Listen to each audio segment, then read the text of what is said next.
ఈనాటి ధ్యానము కొరకై పరిశుద్ధ గ్రంథమైన బైబిల్లో నుంచి ప్రకటన గ్రంథము 14వ అధ్యాయము చదవడానికి ఎవరైనా సిద్ధపరచబడ్డారా? రైట్.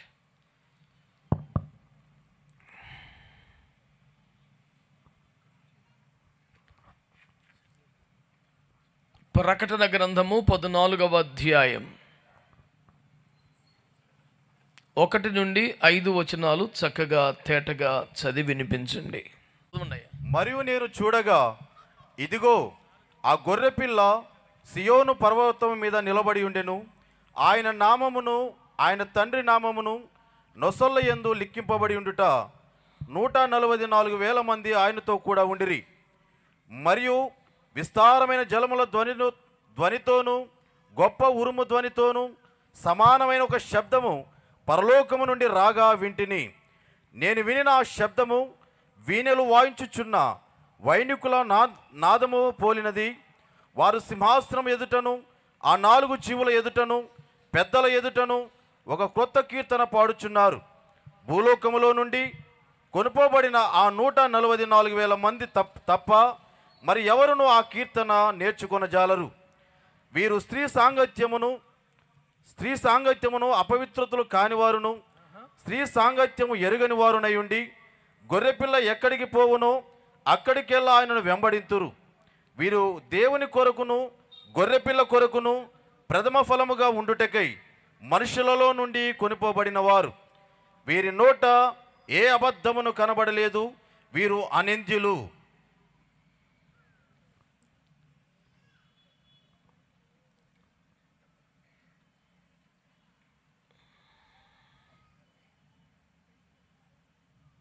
దేవునికి మహిమ కలుగునుగాక. ఏది ఒకసారి చేతులెత్తి మీరంతా ఓ మంచి స్తోత్రం చెప్పగలరా? హల్లెలూయా. మంచిది ప్రియులారా, చదవబడిన వాక్య భాగంలో నుంచి దేవుని ఆత్మ మనతో మాట్లాడునుగాక. దేవుని వాక్యానికి సిద్ధపడి ఉన్న బిడ్డలందరూ కూడా మీ సెల్ ఫోన్లు సైలెంట్లో పెట్టడమో స్విచ్ ఆఫ్ చేయడమో చేశారా? ఒకసారి చెక్ చేసుకోండి. మధ్యలో మోగనివ్వకండి. దేవుడే మనతో మాట్లాడుతూ ఉండగా ఇంకే ఆటంకం అభ్యంతరము శోధన రాకుండా తగు జాగ్రత్తలు మీరే తీసుకోవాలని ప్రభువు పేరట నేను కోరుతున్నాను. నా వైపు చూస్తూ దేవుని వాక్యాన్ని వింటూ ఏకీభవిస్తూ అవునని ఆమేనని స్తోత్రం అంటూ నాతో పాటుగా వాక్యము ధ్యానించాలని మిమ్మల్ని కోరుతున్నాను. ఇదేదో ఏకపాత్రాభినయం జరుగుతుంటే ప్రేక్షక పాత్ర వహించాల్సిన వ్యవహారం కాదు. మనము కలిసి దేవుని ఆరాధించాలి, స్తుతించాలి, ప్రార్థించాలి, వాక్యమును సహా ధ్యానించాలి. ఎఫెసీ పత్రిక 3:18 సమస్త పరిశుద్ధులతో కలిసి దేవుని ప్రేమను ధ్యానించాలని రాశాడు. కనుక దేవుని సేవలో కానీ దేవుని సంఘంలో కానీ వన్ మ్యాన్ షో ఉండదు, స్పెక్టేటర్స్ ఉండకూడదు. కలిసి దేవుని మహిమపరుద్దాం. ఏకీభించారన్న మాటతో ఏకీభిస్తే ఏమనాలి? లాస్ట్లో చెప్దామని దాచుకున్నారా? అది ఆఖరణ చెప్పే పదము కాదు, చెప్తే వెళ్ళిపోమని అర్థము కాదు. ఏకీభవిస్తే కనుక మీరేమనాలి? అనండి, పెద్ద పెట్టుబడి ఏముంది? దేవుని ప్రజలారా, గత రాత్రి మనము ధ్యానించినట్టుకు ఆరంభించిన ఒక అంశము సియోను. అసలు సియోను అనేది ఏమిటి, ఎక్కడ ఉన్నది, దానికి ఆ పేరు ఎవరు పెట్టారు, ఎప్పుడు పెట్టారు, ఎందుకు పెట్టారు, కథాకర్మ అంతా కూడా చర్చిస్తూ భూమి మీద కూడా ఒక సియోను ఉన్నదని, అది మహిమ కలిగిన ఆధ్యాత్మిక అనుభవాలు కలిగి ఎత్తబడే సంఘముగా తయారవుతున్న పరిశుద్ధులకు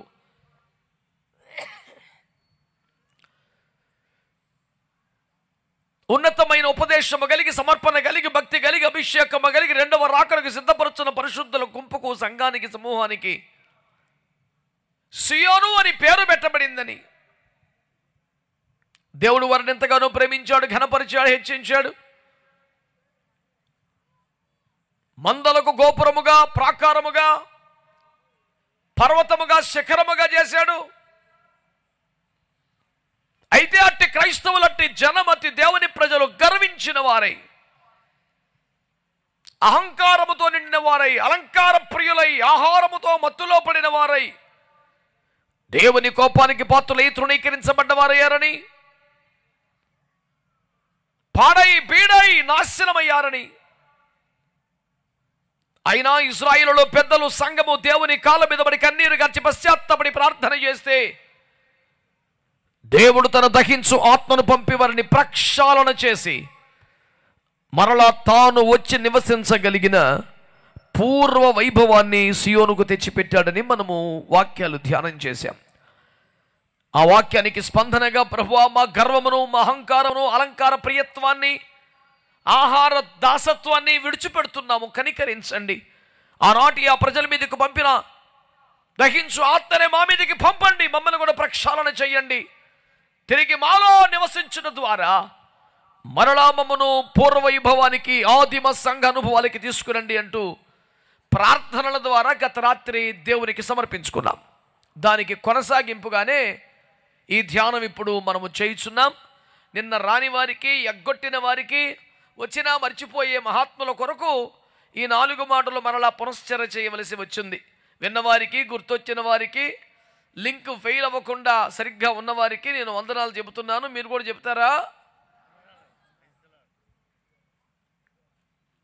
చక్కని ప్రజలు నేను వందనాలు కూడా అడిగి చెప్పుకోవాల్సి వస్తుంది. కూటానికైతేనే బాగానే తయారయ్యారు, కానీ వందనాలకు తయారు కాలేదా? బిడ్డలారా, ప్రియులారా, సంఘ పెద్దలారా, దైవ సేవకులారా, ప్రకటన గ్రంథము 14వ అధ్యాయంలో మనము చూసినట్లయితే ఇక ప్రకటన అనగానే రాకడ ముచ్చట గనుక, కొనిపోబడటం గనుక చదివిన సేవకులు పలుమార్లు కొనబడిన అనడానికి బదులు కొనిపోబడిన అన్నారు. ఎందుకంటే రాకడ మూమెంట్ అట్లుంటుంది. యేసు రక్తమే జయం. అదేం పెద్ద పాపం కాదు, దోషం కాదు, అది మంచి మూమెంటే ఉండని, అట్లా ఏం కాదు. సందర్భం ఏదైనా, సమయం ఏదైనా కొనిపోబడంలో ఉత్సాహం చూసావు, శభాష్, దానికి మించింది ఇంకేమీ లేదు. సర్వే సర్వత్రా జరుగుతున్న సకల సేవా కార్యక్రమాలు అంతిమ ఫలితార్థం రాకడల సంఘం ఎత్తబడటమే, కొనిపోబట్టమే. అక్షరం ఏదైనా మీ స్వరం మాత్రం బాగుంది, దేవునికి స్తోత్రం. ఏమంటా సైలెన్సు అంటే ఎవరినైనా మెచ్చుకుంటే మీకు కడుపు ఉడికిపోద్దా? దుర్మార్గం పాడుగాను. సంతోషంగా స్తోత్రం చెప్తే మీ సొమ్మేం బాయ్. దానికి మేము అప్లికేషన్ పెట్టాలి. పెద్ద శాంక్షనింగ్ అథారిటీసు గ్రీన్ పెన్ వేసుకొని కూర్చున్నారు మహాభక్తులు. స్తోత్రం చెప్పొచ్చు, పర్లేదు. ఎప్పుడు స్తోత్రం చెప్పాలా లెక్కలు వేసుకునే క్రైస్తవులందరికీ వందనాలు. బైబిల్లో అయితే ఎల్లప్పుడు చెప్పాలని ఉంది. సమయం అసంత కొంపలో చచ్చిపోతే 10 మంది స్తోత్రం చెప్పాడు. ఆడ బైబిల్ చదువుతున్నారు మీరు. బిడ్డలారా, యేసుక్రీస్తునాథుని విశ్వవిఖ్యాత చారిత్రాత్మక కొండ మీది ప్రసంగములో మత్తయి సువార్త 5:19-20 వచనాలలో పరలోక రాజ్యములు మిక్కిలి అల్పులు ఉంటారు, మిక్కిలి గొప్పవారు ఉంటారని చెప్పాడు. 1 కొరింథీ పత్రిక 15:40 తర్వాత పౌలయ్య గారు ఆ మహిమలో స్థానముల గురించి మాట్లాడుతూ సూర్యుని మహిమ వేరు, చంద్రుని మహిమ వేరు, మహిమలో వ్యత్యాసాలుంటాయి అంటూ నక్షత్రములను ప్రస్తావించారు. పునరుత్థానాలు కూడా వేరువేరుగా ఉన్నాయని, పునరుత్థాన దేహాల గురించి మారుతూ సకల మాంసములు వేరు, పక్షి మాంసం వేరుంటూ మాట్లాడారు. ఇది తిండికి సంబంధించిన, రుచికి సంబంధించిన సబ్జెక్టు కాదు, దరిద్రం అది కాదు. దేహ స్థితిని గురించినటువంటి ఒక ప్రవచనాత్మకమైన సందేశం. ఈ వచనములు ప్రస్తావించుట వెనుక నాకున్న ఉద్దేశం ఏంటంటే, పరలోక రాజ్యములో అందరినీ ఒకే చాపేసి కూర్చోబెట్టరు. ఆమెనండి. ఇంత ఆచితూచి పెద్ద ఏదో రియల్ ఎస్టేట్లో పెట్టుబడులు పెట్టేట్టుగా ఆలోచించక్కల స్తోత్రం చెప్పడానికి. ఆ విపరీతం మంచిది కాదు, ఇది కరెక్ట్. ప్రియులారా, నేను మీతో చేసే మనం ఏమిటంటే, పరలోక రాజ్యములో మిక్కిలి అల్పులో మిక్కిలి ఘనులు ఉన్నారు. కాబట్టి ఆజ్ఞలలో మిక్కిలి అల్పమైన దానిలో ఒకరైనను మీరు అలాగు చేయాలని బోధించువాడు మిక్కిలి అల్పుడైపోతాడు. అంటే పరలోక రాజ్యంలో మిక్కిలి అల్పులయ్యే ఛాన్స్ ఎక్కువ శాతం పాస్టర్లకే ఉంది. రక్తం చేయి. ఇప్పుడు స్వాతంత్రం చెప్తే బాగుండదులే, పాస్టర్ గారికి వ్యతిరేకంగా అన్నట్టుగా మీరు ఆగారు. పోన్లే, coming Sunday pastors appreciation day అంటే దానికి ముందుగానే చిన్న సూచన ఇచ్చారు, బాగానే ఉంది. నేనేమంటానంటే ప్రియులారా, అది చిన్న ఆజ్ఞ అయినా పాటించి బోధించేవాడెవడైనా ఉంటే అతడు పరలోక రాజ్యంలో మిక్కిలి గొప్పవాడైపోతాడట. దీన్ని బట్టి మనకు తెలియజేయబడుతుంది ఏమంటే, పరలోక రాజ్యములు అందరూ సమానంగా ఉండడం లేదు. మహిమలో వ్యత్యాసాలు ఉన్నాయి, స్థానములో వ్యత్యాసాలు ఉన్నాయి, సింహాసనంలో వ్యత్యాసాలు ఉన్నాయి. ఇంకా చిన్న పిల్లలు కూడా అర్థమయ్యేలా చెప్పాలంటే, పెండ్లి కుమార్తె స్థానంలో ఉండేవారు వేరు, పెండ్లి విందులకు పిలువబడినవారు వేరు. అవునంటమో ఆమెనంటమో, మౌన వ్రతం నశించునుగాక. అది అసలు గాక వినబడాలి మనకు, అప్పుడు కానీ ట్యూన్ అవ్వదు బండి. గాక అంటే ఆమె, మీరు సచ్చుదురు గాక ఆమెనే సరే రకమే, వాళ్ళకి సత్యవా బతికవా కాదు, చివరిలో గాక ఆ రెండు అక్షరాలకి ట్యూన్ అయిపోయి ఉంటుంది బండి. దేవుడు మనం దీవించునుగాక, అదే చెప్పలా. అసలు గాక వినబడితే పేనం కొట్టుకులాడుద్ది లేచి, ఆమేన్ హల్లెలూయా. విషయం ప్రధానం నాయనా, ప్రతి అక్షరం వినండి శ్రద్ధగా, మీ కొరకే కదూ. ఈ మొత్తం ఉపోద్ఘాతములో తేలుచున్న ఫలితార్థం ఏమనగా, స్థాయి భేదాలు ఉన్నాయి, వ్యత్యాసాలు ఉన్నాయి.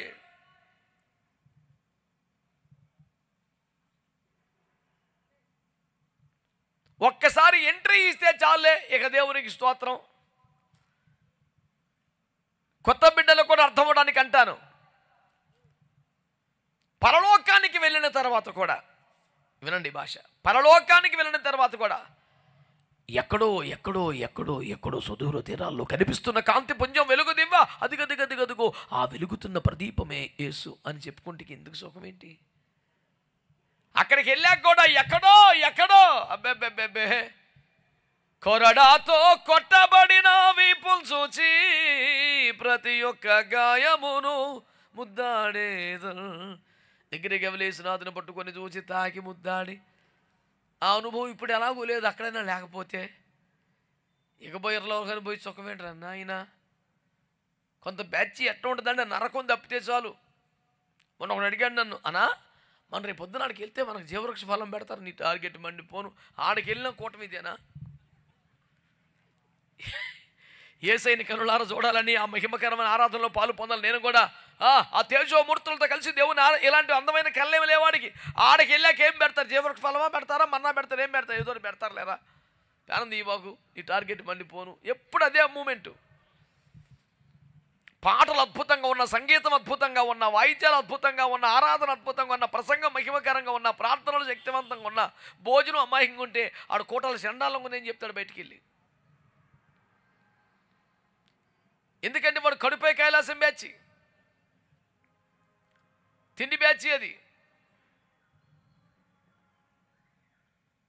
బిడ్డలారా, పరలోకం దేనికోసం పోతున్నాం మనం?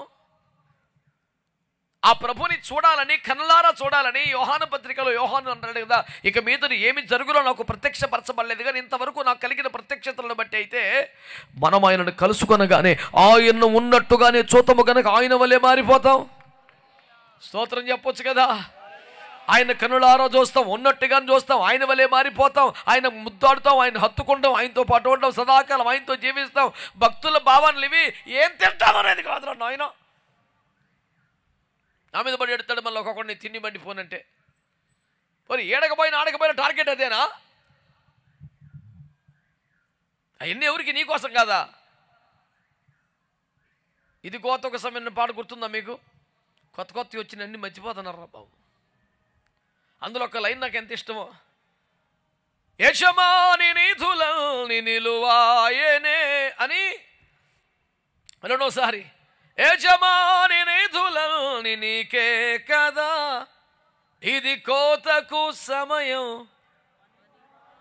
ఆహా, మౌనం వీడారు, సారీ కోటం క్లిక్ అయిపోయినట్టే. హల్లెలూయా. మౌనమునీశ్వరులందరికీ వందనములు. ఇప్పుడే హిమాలయాన్ని తిరిగి వచ్చినందుకు మీకు స్వాగతం. నోరు తెరిచినందుకు కృతజ్ఞతలు. నోరు తెరిస్తేనే కదా నింపబడి, నోరు మూసుకున్నోడికి ఏముంటుందా నాయన? మంచి వాళ్ళందరూ ఏదో అనండి.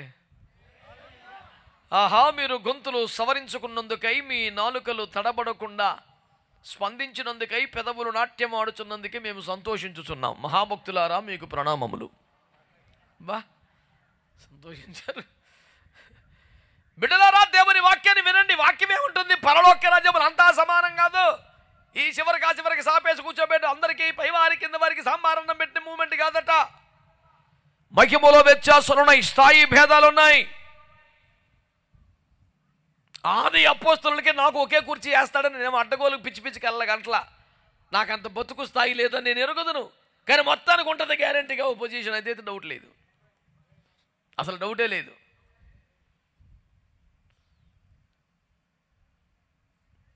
తన మొత్తం జీవితాన్ని బలిపీఠం మీద పెట్టి సుఖమన్నది ఎరగకుండా ప్రయాసపడి సుదీర్ఘమైన సేవానుభవాలలో తనకే ప్రయోజనం లేకపోయినా రాకపోయినా తానే దేవుని సేవకు రాజ్యానికి ప్రయోజనకరంగా మారిపోయిన, సేవ వలన లాభం పొందని సేవకే లాభం కలుగజేసిన పౌలపోస్తులుడికి నాకు పక్కన ఒకే కుర్చీ అట్టేస్తారు. ఖచ్చితంగా ఎక్కువే ఉంటుంది రేంజ్, డౌటే లేదు. 500 సంవత్సరాలు జీవించిన తర్వాత కూడా ట్రై చేస్తే నిందించడానికి ఒక్క లోపం కనబడే నోవాకి అక్కడ యేసు రక్తం జయం. 300 సంవత్సరాలు ఆదివారం కాదురా నాయన, ఓన్లీ పేరు కాదు, ప్రతిరోజు ఒక్క ఆప్షన్ లేకుండా దేవునితో నడిచిన హనోకి ఎక్కడ, కుటుంబానికి దూరమైన, రాజ్యమే కోల్పోయిన, సర్వం నాశనం అయిపోయిన అడవుల్లో ప్రాణాపాయం చేతిలో పట్టుకొని తరమబడుతున్న దిక్కు లేని స్థితులలో కూడా తన చెంత చేరిన వారే కోవట్లుగా మారి డబులుగా మాడి తనను చంపడానికి ప్రయత్నిస్తున్న పాపిష్టి మంద పక్కనున్న దశలో కూడా అన్నీ కోల్పోయిన దేవుని మందిరములో పచ్చని ఒలివగా బ్రతికిన సాక్ష్యము కలిగి ఉన్న దావీదు ఎక్కడ, మనం ఎక్కడ? ఎవడైనా ప్రాణం మీదకి వస్తే ప్రార్థన చేసుకుంటాడు, ప్రభువా బ్రతికించని, కానీ ప్రార్థన కొరకే ప్రాణం మీద తెచ్చుకున్న దానియేలు ఎక్కడ, మనం ఎక్కడ?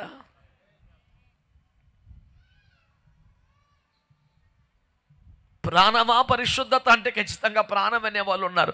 పరిశుద్ధత కోసం ప్రాణాన్ని పనంగా పెట్టడానికి సిద్ధపడిన దానియేలు ఎక్కడ? మేము సేవిస్తున్న మా దేవుడు మండుచున్న వేడిమిగల అగ్ని గుండమును తప్పించదొక సమర్థుడే మనము కూడా చెప్పగలము, కానీ తప్పించకపోతే ఆ ప్రభు కోసం చచ్చిపోతాం, కానీ నాకు ఇష్టమైన పని చేయనని చెప్పే దమ్మున్న క్రైస్తవులు ఎక్కడ?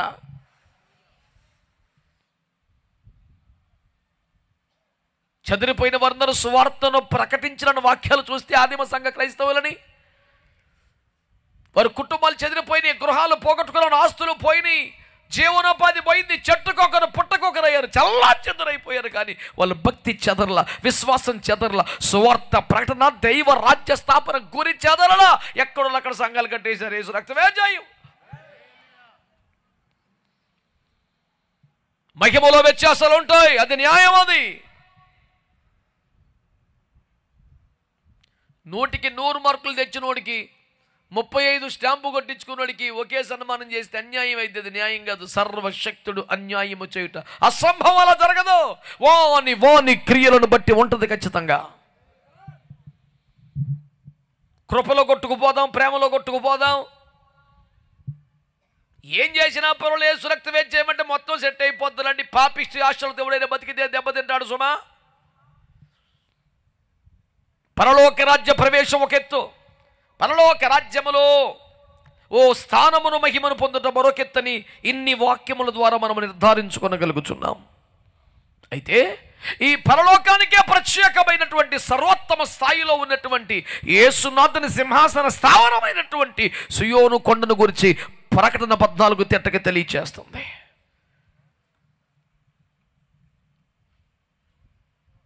ఆ సియోను కొండను గురించి ఏమంటుంది బైబిల్? అటు తర్వాత పరలోకములో సియోను పర్వతం మీద గొర్రె పిల్ల టీవీగా నిలబడ్డాడు. స్తోత్రం చెప్పండి ఒక్కసారి, అందరు చెప్పండి ఒక్కసారి. చాలా మంది యేసుక్రీస్తు ప్రభువాన్ని గొర్రెపిల్ల అంటే ఎగతాళి చేస్తున్నారు.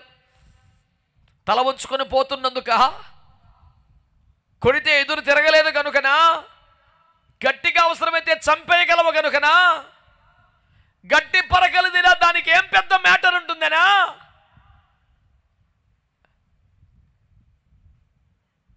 అఖిల బ్రహ్మాండములో చరాచర జగత్తుల విశ్వకోటి మానవులలో అందరూ తల వంచిన చావును చంపినదా గొర్రెపిల్లే. చప్పట్లు కొట్టి స్తోత్రం చెప్పండి. కొడతా పవర్ఫుల్గా లేదా మానే సప్పిడి దెబ్బలు కొడతావు. దేవునికి మహిమ కలుగునుగాక. అందరికీ భయము పుట్టించుతున్న వెక్కరిస్తున్నటువంటి భీకర గుర్రముగా ప్రత్యక్షమైనదా గొర్రెపిల్లే కదా. మరణము యొక్క పాతాళం యొక్క తాళపు చెవులు లాక్కొని మరణమా అంటూ చావునే చంపి సమాధి గుండె చేల్చి తాను ముందే చెప్పిన సమయానికి పల్లున తెరలవారక ముందే బయటకు వచ్చేసినటువంటి పునరుత్థానుడు ఒక్కడు, ఆయన పేరు ప్రభువైన యేసుక్రీస్తు వారు. గొర్రెపిల్లే కదా అనుకున్నావా? సులువుగా మేకులు కొట్టచ్చు అనుకున్నావా? 3 మేకులు పిక్కోలేడు అనుకున్నావా?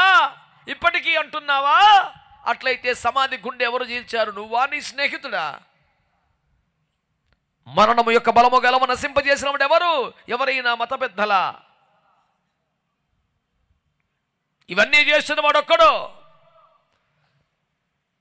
గొర్రె పిల్ల అనేది ఆయన బలము కాదు, బలహీనత కాదు, స్థాయి కాదు, హోదా కాదు. ఆయన మనుష్యుల పాపముల కొరకు బలెవ్వడానికి దిగి వచ్చిన సిలువ యాగ త్యాగ గడియలో అతని స్వభావానికి సూచనగా ఇవ్వబడిన బిరుదు మాత్రమే సుమా. అది బలహీనతగానో చేతగాని తనంగానో భావిస్తే హలో, ఆయనను పాపం జయించలేకపోయింది, ఆయనను సమస్యలు జయించలేకపోయాయి, సాతాను ఓడించలేకపోయాడు, మరణమే ఆపలేకపోయింది, సమాధి ఆపలేకపోయింది, పాతాళం బంధించి ఉంచలేకపోయింది. ఈ ప్రపంచంలో ఎప్పుడైనా ఎక్కడైనా ఎవరైనా పలాని దేశంలో పలాని కాలంలో పలాని గోత్రములో పలాని పేరు మీద పుట్టాలని ముందే ప్లాన్ చేసుకుని వచ్చే అవకాశం ఉంటుందా? అలా ప్లాన్ చేసుకున్నవాడు, ముందే చెప్పినవాడు, చెప్పినట్టుగా వచ్చినవాడు, ఇదిగో ఇది లోపమని చూపించలేనంత పరిశుద్ధంగా జీవించిన వాడు, రక్తంలో ఉండి పాప శరీరాకారము ధరించి రక్త మాంసాల్లో పాలివాడై పాపము లేకుండా పరిశుద్ధుడుగా జీవించవద్దని నిరూపించినవాడు, పరిశుద్ధ రక్తం కార్చినవాడు, చావునే చంపినవాడు, తిరిగి లేచినవాడు, అందరూ చూస్తుండగా ఆకాశాన్ని ఎక్కిపోయినవాడు, ఆత్మను పంపినవాడు, రేపో మాపో రాజ్యాతి రాజుగా మేఘాల మీద రాబోతున్నవాడు ఒక్కడే. ఆయన పేరు ప్రభువైన యేసుక్రీస్తు. నీవు అనుకొనుచు నా గొర్రె పిల్లే.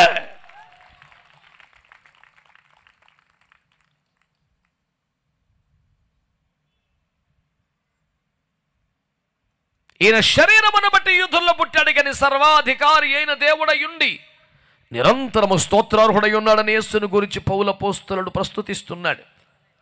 విడులారా, సియోనులో పర్వత శిఖరాన పరలోకములో దేవగొర్రె పిల్లగా బిరుదాంకితుడుగా యేసునాథుడు ఉన్నాడు. ఎవరాయన దైవ కుమారుడిగా, దేవుని వాక్యముగా, సృష్టికర్తగా, సమస్తమును కలుగజేసిన వాడిగా,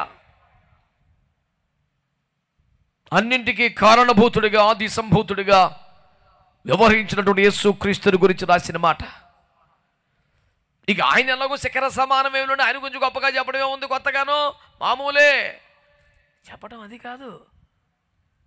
అక్కడ ఒక పరిమిత సంఖ్యలో పరిశుద్ధులు ఉన్నారట. కొంతమంది పరిశుద్ధులు ఉన్నారు అక్కడ. ఆహా, పరలోక రాజ్య ప్రవేశమే శ్రేష్టము కదా. పలుమార్లు యోహానుతో మాట్లాడుతున్నప్పుడు, పరలోక రాజ్య సందర్శనము గావించినప్పుడు, గ్రంథము రాయించినప్పుడు, పరలోక రాజ్యములో సంచరించుచున్న యోహానుతో బలిష్ఠుడకు దూతలు మాట్లాడుతూ వచ్చిన ముచ్చటని తెలుసా?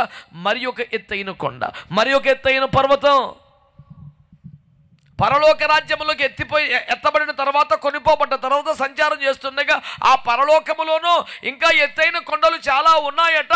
అక్కడ నేర్చుకోసే అనుభవాల కోసం ఇంకా ఎత్తైన కొండలకి ఎక్కాల్సి ఉండిందట. అలాంటి శిఖర సమానమైన ఒక అనుభవం సియోను. అక్కడ గొర్రెపిల్ల ఉన్నాడు మాత్రమే కాదు, ఇంకా కొందరు ఉన్నారు. అబ్బా, ఎవరా ధన్యజీవులు, ఎవరా భాగ్యవంతులు, ఎవరా అదృష్టవంతులు? ఆ సియోను శిఖరాన క్రీస్తునాథుడు నిలిచేవారు ఎవరు?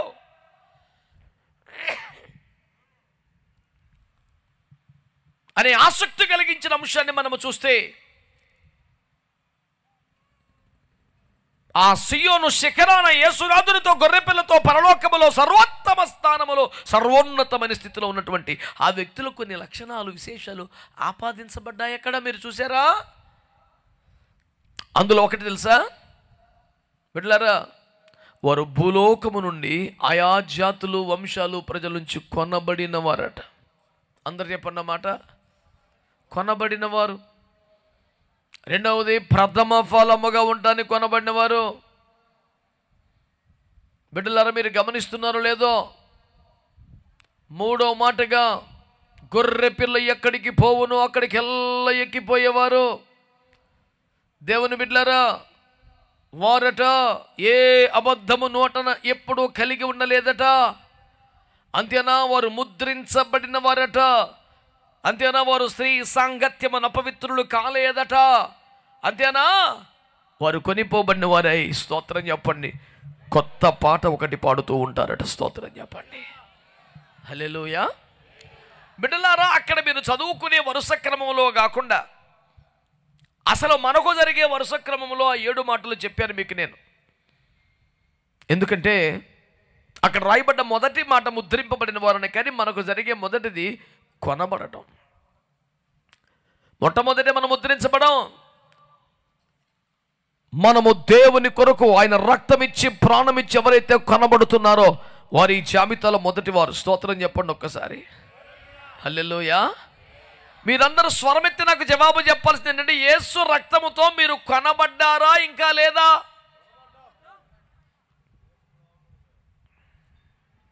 అమ్మా మీకు వినపడిందా? 10 మంది చెప్పారు రిప్లై. దాదాపు కొన్ని వందల మంది భక్తులు మౌనం పాటిస్తున్నారు. ఎందుకంటే మరి ఆ విధంగా ఇంకా ఎక్కడో ఉండిపోయింది అరువు బతుకు. యేసు రక్తమే జయం. విమోచించబడిన వారైతే, యేసు రక్తముతో కొనబడిన వారైతే, సంఖ్యలు తెంచబడిన వారైతే, క్రీస్తుకు సొత్తుగా మారిన వారైతే, అవును మేము ఇంకా పాప దాసులము కాదు, మేము సాతాను చేతి కింద లేము, ఫరోకు నేను ఇంకా దాసుడను అనే దమ్ముందా అంటే మరి ఆ విధంగా ఆశాభావం కలిగి ఉన్నాం. కానీ ఇంకా బతికట్ట గడిచింది.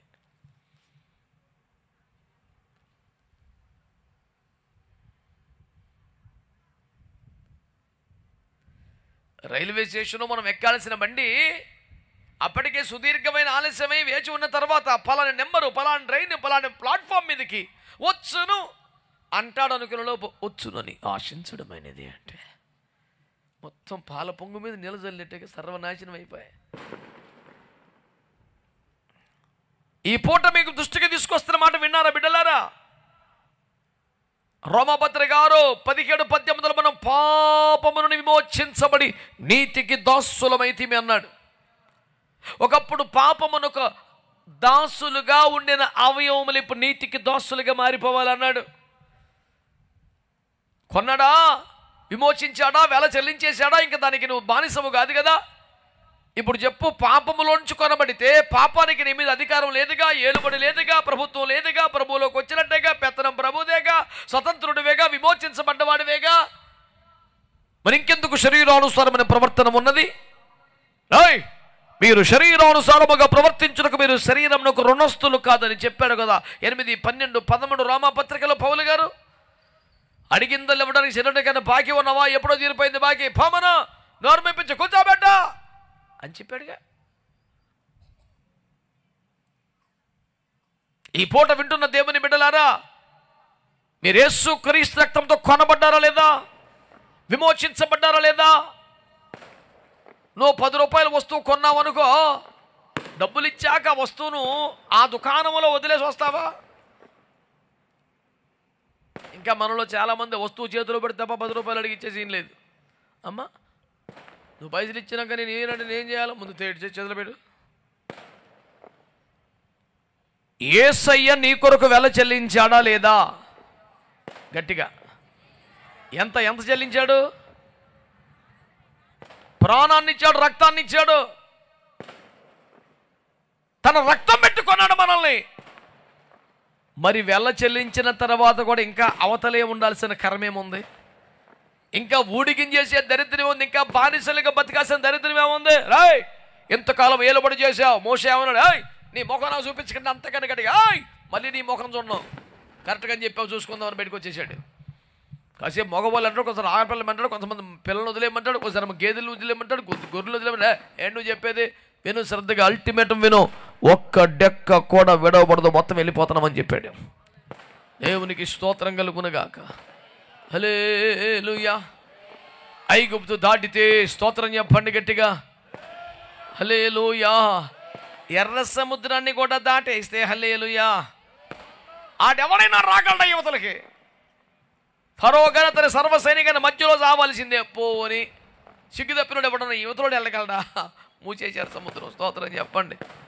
ఐగుప్తును వదిలి వాగ్దాన దేశానికి వెళ్ళడానికైతే సముద్రం తెరవబడుతుంది కానీ చీల్చబడుతుంది. కానీ నీకు ఇసుగుబుట్టో, చిరాకొచ్చో, బోరుగొట్టో, నీకు పాస్టర్ మీద కోపం వచ్చో, పాస్టర్ మీద అలిగో, నువ్వు వెనక్కి వెళ్దామంటే సముద్రం నీ కొరకు చూడు చీల్చడరు నాయన. యువతలో కవతలు లేదు, యేసు రక్తం ఏం చేయం. ఏ సౌండ్ తగ్గిందేనా? అది మనకు వచ్చే బ్యాచ్ ఒకరిద్దరు ఉన్నారు. దేవునికి స్తోత్రం కలుగునుగాక. ఈరోజు మొదటి మాట, ఎవరో సియోను కొండ మీద ఉండేదే, ఎవరు గొర్రె పిల్లతో ఉండేదే, పరలోక రాజ్యములో సర్వోత్తమ స్థానములో ఉండగలిగిన సౌభాగ్యవంతులు ఎవరో వాక్యం చెప్తుంది.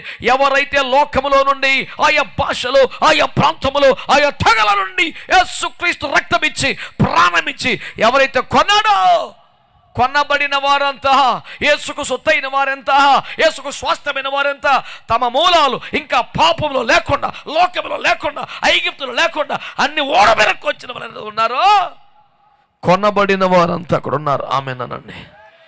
హల్లెలూయా. నువ్వు అమ్ముడైపోయిన తర్వాత ఇంకా అని బతిమాలే పని ఏముంది? ఏమండి సాతాను గారిని వెళ్ళిపోతానని వదిలేస్తారు. వదిలేదండి, ఓనర్షిప్ యువతలు ఉంది, కొనేసారు. ఇక్కడ హక్కులాడి దగ్గర లేవు. He has no legal rights at all. ఎక్కువ తక్కువ మాట్లాడడానికి లేదు. కొలస్సీ పత్రికలో 2వ అధ్యాయంలో 15-16లో యేసు ప్రభువు ఏం చెప్పారు తెలుసా? ఆయన సిలువ మీద వేలాడినప్పుడు, మేకులు కొట్టబడ్డప్పుడు, ఏమన్నాయి? ఆ మేకుల కట్ట మన మీద విరోధం కొన్న పాప పరిహార పత్రాలని, రుణపత్రాలని చెరిపేశాడంట రాతని. హల్లెలూయా. చెరిపేశాడంట రాతని. యేసు ప్రభు చేతుల్లో మేకులు కొట్టేశారు. పీక్కేలేకపోయాడు అని చెప్పి అంటున్నారు. కానీ అసలు మ్యాటర్ ఏంటి తెలుసా? అమ్మ మేకలు కొట్టేస్తున్నాడు, అమ్మ ఇటు రెచ్చగొడుతున్నాడు, అయ్యి బాబోని పీకేసుకుంటే మన ప్రామిసరీ నోట్లు మొత్తం ఆడి దగ్గర ఉంటే మన కొంపలు ఉండిపోతే అన్ని నోట్లు ఆడబెట్టి కొట్టేశాడు. స్తోత్రం చెప్పండి. యేసునాథుని చేతిలో మేకులు కొడుతున్నానని ఆడనుకున్నాడు, కానీ యేసునాథుని చేతిలో ఆల్రెడీ మొత్తం పేపర్లు వచ్చేసినాయి. స్తోత్రం. చేతి వ్రాత మొత్తం యేసు రక్తంతో చెరిగిపోయింది. ఇక వాడి దగ్గర లీగల్ రైట్ ఏమీ లేకుండా పోయింది. మొత్తం మాఫీ అయిపోయింది యేసు రక్తమే. హల్లెలూయా. ఒకప్పుడు బ్యాంకు వారి ఇంటికి వస్తున్నారంటే భయం. అమ్మో, రుణం అడుగుతారు, బాకీ తీర్చమంటారు, లేకపోతే ఇల్లు చెప్తాంటారు, వాహనం చెప్తాంటారు, బంగారం చెప్తాంటారు. వాడిని చూచారా భయపడి తలుపులేసుకొని పిల్లగానే బయటపడి అమ్మ నాన్న ఊరిలో ఎవరు లేరని చెప్పించిన రోజులు పోయినాయి. యేసు రక్తం ఏం చేయం. రుణమాఫీ ప్రభుత్వం చక్కని జీవో ప్రకటించింది. ఇప్పుడు బ్యాంకు మనమే ఏది నా ఖాతా పుస్తకం ఏది బంగారం అక్కడ మాఫీ అయిపోయింది అంటగా. ఇవ్వో. ఇప్పుడు దెబ్బలాడి నిన్నటి దాకా మన గుమ్మములోకి వచ్చి బెదిరించిన వాడి గుమ్మంలోకి ఈరోజు వెళ్ళి వాడి మీద జులుం చేసి మరి మన కాగితాలు మనం తెచ్చుకుని ఒక అవకాశం కల్పించిన వాడు ఎవరైనా ఉంటే ఏ రాజకీయకుడు కాదు, నేను మీకు ప్రకటిస్తున్న ప్రభువైన యేసుక్రీస్తు వారు శిలువ యజ్ఞంలో చేశాడు. హల్లెలూయా. అంతేనా? దేవునికి మనకి మధ్యలో అడ్డం లేకుండా ఎత్తివేశాడు. అంతేనా? మన మీద విరోధంగా ఉన్నటువంటి శత్రువు ఆయుధాలతో వస్తుంటే వాడి దగ్గర ఒక్క ఆయుధం లేకుండా మొత్తం విరిచేశాడు. అంతేనా? ఆడిని కళ్ళ పట్టుకు లాక్కొచ్చి చూడరా, ఆడి దగ్గర ఆయుధం ఏమీ లేదని మన ముందు ఒంటరి వాడిగా నిలబెట్టాడు, నిరాయుధుని చేసి నుంచోబెట్టాడు. కొడితే కొట్టో, సప్పిడి దెబ్బలు కొట్టబాకో. దేవునికి స్తోత్రం కలుగునుగాక. అసలు సంపూర్ణంగా, బలంగా, పద్ధతిగా, హృదయపూర్వకంగా, ఆసక్తిగా, భక్తిగా సప్పట్టుకుంటే ఆవిడ గుండె జబ్బు రాదట్టండి. అదొక సర్వే చేయలేంది. ఈ దొంగ సప్పలు కొట్టల గురించి నాకు తెలియదు, కానీ పెద్దగా గుండె జబ్బులు రానివాడు ఎవడు అంటే బాగా చప్పట్లు కొట్టడం తెలియదంటే వ్యవహారం. డాక్టర్లు ఏమన్నారు, అప్పుడప్పుడు సప్పలు కొట్టు కూర్చొని హాస్పిటల్ తీసుకెళ్తే మనం మా వాడు ఒక డాక్టర్ సీట్లు ఎదురు కూర్చోబెట్టి ఐ టెస్టులు చేసి ఈ టెస్టులు చేసి అయ్యయ్యో అని కాసేపు ఇలా కొట్టిన సప్పలు కొట్ట అంటే కొట్టాడు. చప్పలు 5 నిమిషాలు ఆపక కొట్టు. కొట్టిన తర్వాత మళ్ళీ టచ్ చేస్తే రీడింగ్ తేడా వచ్చింది. చూసావా చప్పట్లు కొట్టుటలో ఎంత అమ్మయ్యం ఉన్నదో అని ఆయన అంటే, అప్పుడు నా ఆయన చూస్తున్నాడు. ఎందుకంటే నేను చెప్తే కొట్ల చర్చిలో అడుగు. నేను ఎన్నిసార్లు చెప్పినా నాది చేదత్వం, భక్తిలో మూర్ఖత్వం. ఏ చప్పట్లు కొడితేనే దేవునికి కొట్టపోతే నచ్చదా? గుండెకాయ మీదకి వచ్చాక డాక్టర్ చెప్పాక మనం ఉపవాస ప్రార్థనలు రమ్మంటే మొన్న ఒకటి అలాగే జ్వరం వచ్చింది. కేవలం 15 days బెడ్ మీద ఉన్నాడు. జ్వరం అంకాడికి అన్ని డేస్లు అయితే జ్వరమే. అసలు ఒక ఇడ్లీ తినలేదాడు. డబల్ రొట్టె లేదు, నీలోఫర్ రొట్టె లేదు, యేసు రక్తం వేజేయం. 15 రోజులు అట్టబడి ఉన్నాడు. ఆ తర్వాత తిరిగ్గా లేచి ఒక ఇడ్లీ. హాస్పిటల్ నుంచి డిశ్చార్జ్ అయ్యి కొంపకొచ్చాను వెళ్తే వెళ్ళాను నేను. ఏనన్నా ఎలా ఉన్నావు? అయ్యానండి పర్లేదు, నేను ఇప్పుడు ఒక ఇడ్లీ తిన్నాను నేను. సంతోషం. ఇంజిన్ స్టార్ట్ ఎందుకు ఆగతలే, బాధపడక. అట్టగా అయ్యారు. దేవుడు తగ్గించలే. కానీ ఇంకేంది అంటే అసలు బొత్తిగా ఒక్క ఇడ్లీ కూడా తినలేకుండా మారిపోయాను. అసలు నాకు ఎందుకు ఎట్టయింది? ఆడి ప్రాబ్లం నాకేమైంది, జబ్బా, తెగులా, క్యాన్సరా, ఇంకా ఒక్క ఇడ్లీ ఎందుకు తినలేదు నేను అనేది బాధది. 15 రోజులు నేను ఎందుకు తినలేకపోయానని.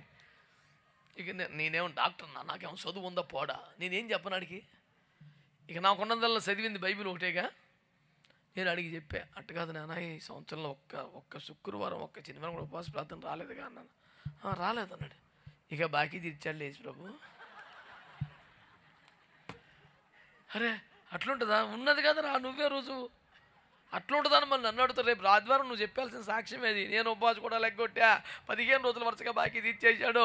ఎవడైనా ఉంటే అర్జెంటుగా ఉపవాస ప్రార్థనకి వెళ్ళిపోండి అని చెప్పండి. ఇక ఆడు మైక్ ఇస్తే అదే చెప్తున్నాడు. ఆడికి మైక్ ఇచ్చాము పాట పాడమని. యాక్చువల్గా ప్రియులారా మనం ఉపవాసాలు ఉండాలి.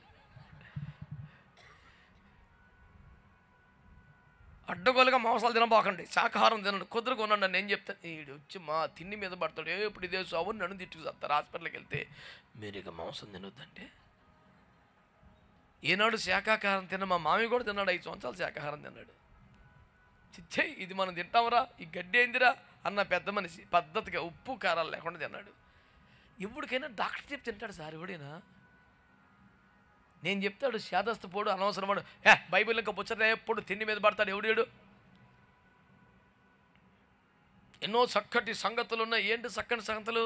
పిండి పిసుకు తొట్టి రొట్టెల గంప, అది చక్కటి కొవ్వినది వర్తించి, ఓ హల్లెల్లో కొవ్వు మెద్దడు కుడి జబ్బ యాచుకుని ఈ చక్కని ముచ్చట్లు.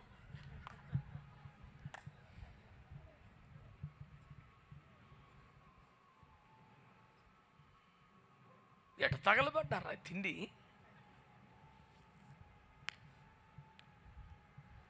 వీళ్ళు ఒక పూట తిండి లేకపోతే ఆగలేరుగా బ్యాచ్. యేసయ్య ప్రాణం చేస్తున్నారు. మమ్మల్ని తినమన్నావు నువ్వు తినట్లేదు, మమ్మల్ని తినమన్నావు నువ్వు తినట్లేదు. మీరు తినకపోతే నువ్వు ఉండలేవు, ఆయన ఉండగలడు. నీకు కూడా ఏమైనా తెద్దునా? సెంటర్కి వెళ్తున్నా ఏమైనా తీసుకొద్దునా? జాంకాయ, యాపిల్గా ఎవరు తెద్దునా?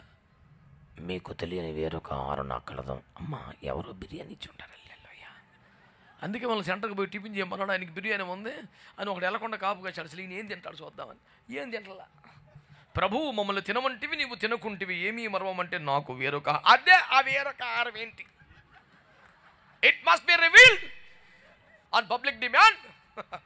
యేసయ్య అంటాడు, నన్ను పంపిన వాని చిత్తము చేయుటయే నాకు భోజనము పానం అన్నాడు. సాటుకు పోయి అనవసరంగా అడిగితే ఇప్పుడే మూతినండి తుడుచుకొని వస్తేనే, కడుపు నిండా తింటేనే, ఈ మొక్క తెలితే ఈ పొట్టక నాపుదినే. పొర్రే బాబురా,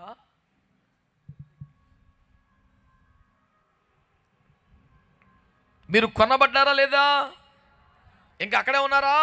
సాతాను చేతి కింద ఉన్నారా? వాడికి బంధీలుగా ఉన్నారా? మాట్లాడరండి. విడుదల పొందారా? విమోచించబడ్డారా? యేసయ్య ఓ శరీరమా, పాపమా, సాతానా, నాకు నీ మీద అధికారం యేసయ్య రక్తం పెట్టి కొనుక్కున్నాడు. నేనే యేసయ్య సొత్తు, పరిశుద్ధ జనం, దేవుని సొత్తు. నీకు ఎలా లీగల్ రైట్స్ పాదలమా అనే కెపాసిటీ ఉందా? ఉందా? విశ్వాసం ఉందా? ఒప్పుకోలు ఉందా? ధైర్యం ఉందా? మరి అడెవడో కొనుక్కొచ్చిన డబ్బా ఎందుకు కొనుక్కొచ్చుకుంటున్నావు?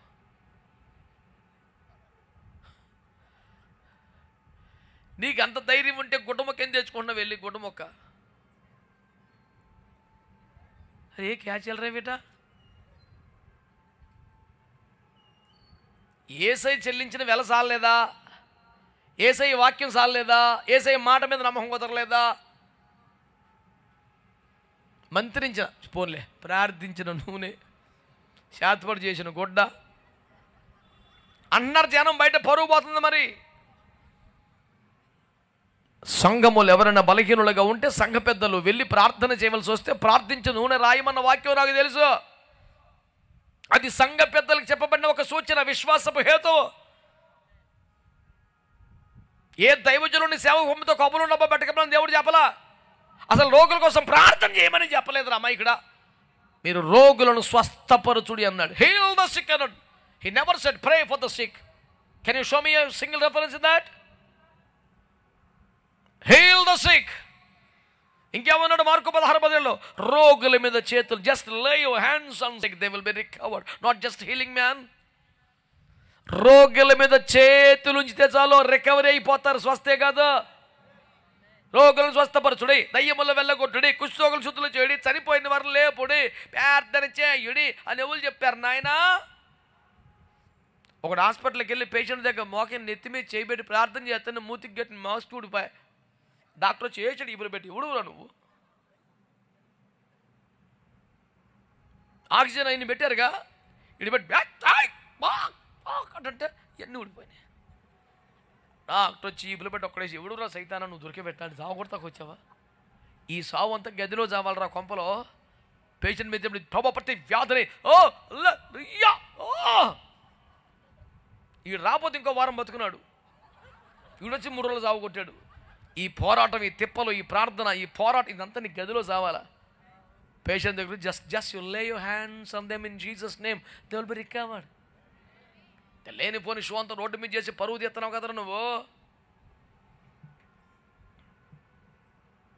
చేతి గుడ్డల్లో కాదు, అభిషక్తుల నీడలో కూడా అద్భుతాలు దేవుడు చేశాడు, దానికేం వ్యతిరేకం కాదు. అప్పుడు చేశాడు, ఇప్పుడు మానేశాడు అంటలా ఎప్పుడు చేయగలడు ఆయన. కానీ దాంతో నిన్ను వ్యాపారం చేయమని చెప్పినాడు ఎవడు? అది నేను అడిగేది. నేను ఇట్లా మాట్లాడుతాను, ఒకడు పెద్దవాడు అన్నాడు, పెద్దాకేట మా మీద పడతా, ఎంతమందికి ఫ్రీకి ఇస్తాం, 1000 లీటర్లు అయిపోతుంది అన్నాడు. నిన్ను ఎవడు ఇమ్మన్నాడు రా? అసలు ఎవడు ఇమ్మన్నాడు నిన్ను? ఏసు ప్రభువా, సైతానా, భక్తులు ఎవరు అడగల. నువ్వే ఈ నూనె కొనుక్కెళ్ళండి, ఇది పట్టుకెళ్ళండి, ఇది మీ ఇంట్లో ఉంటే దానికి సాక్ష్యంగా దయ్యమా కమియర్ కొంచెం ప్రాపగానే చేసి పెట్టవే, బ్రాండ్ అంబాసిడరా, దయ్యమా ఇట్రా, ఇదేంటిది అమ్మో ఏసు రక్తం కాలిపోతారా చూసారా, కొనుక్కోండి కొట్టుకోండి.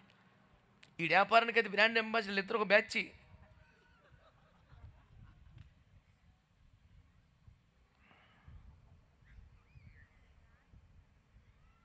ఎందుకు కొంతమంది బాధపడుతున్నారు? బ్యాచ్ అదా? నాకేం ఫీలింగ్ లేదు, ఏసు రక్తం ఇచ్చి నేను ఆ బ్యాచ్లో లేనయ్యో. కొత్తగా రోడ్డు ఎక్కిన కాదు, 32వ సంవత్సరం సేవకిచ్చింది. కొత్తగా రోడ్డు ఎక్కేసి కంగారుగా మాట్లాడి ముచ్చట్లేం లేవు. సంఘ కాపరులకు, అభిషక్తులకు, దైవజనులకు ఇంటింటా గృహాలు దర్శించి ప్రార్థన చేసే తిరిగి లేని పరిస్థితుల సేవలో ఉంటే సంఘ పెద్దలు పంపితే ఏ పాటి వారిని మేము ప్రార్థన నూనె రాయరు ఏం కాదు తగ్గిపోద్దని వాళ్ళు కొంచెం ఎంకరేజ్ చేసి పంపిస్తే అది పెట్టుకుని కొట్టబెడతావు నువ్వు. చచ్చి మేము బ్యాచ్ కాదన్న వాళ్ళు సూత్రం చెప్పండి అమ్మా. ఇప్పటికి సగం చెప్పాలా ఇష్టం మరి. సియోని సంగతులు ఉన్నారు లేరు, అందరూ 7 డబ్బాలు కొనుక్కొచ్చి ఇంట్లో పెట్టుకొచ్చారా నాయన.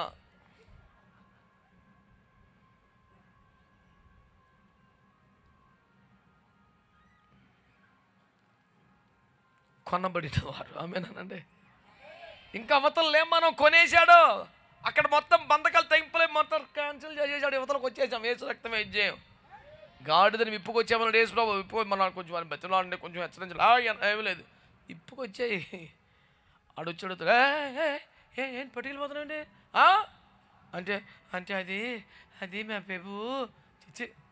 చిచ్చే ఇది ప్రభు నాకు కావలసి ఉన్నది. వెంటనే వాడు పోనిచ్చును. ఇంకా దగ్గర లైసెన్స్ లేదు. ఎవడండి ఒకటి ఇంటి ముందు కట్టేసుకున్న జంతువుని ఇప్పుకొచ్చేస్తాడు. నేను అడిగితే ఇది ప్రభు కావాలంటే ఎవడు వదిలేస్తాడు? ఎవడన్నా అంత ఈజీగా ఎందుకు వదిలేసాడు తెలుసా?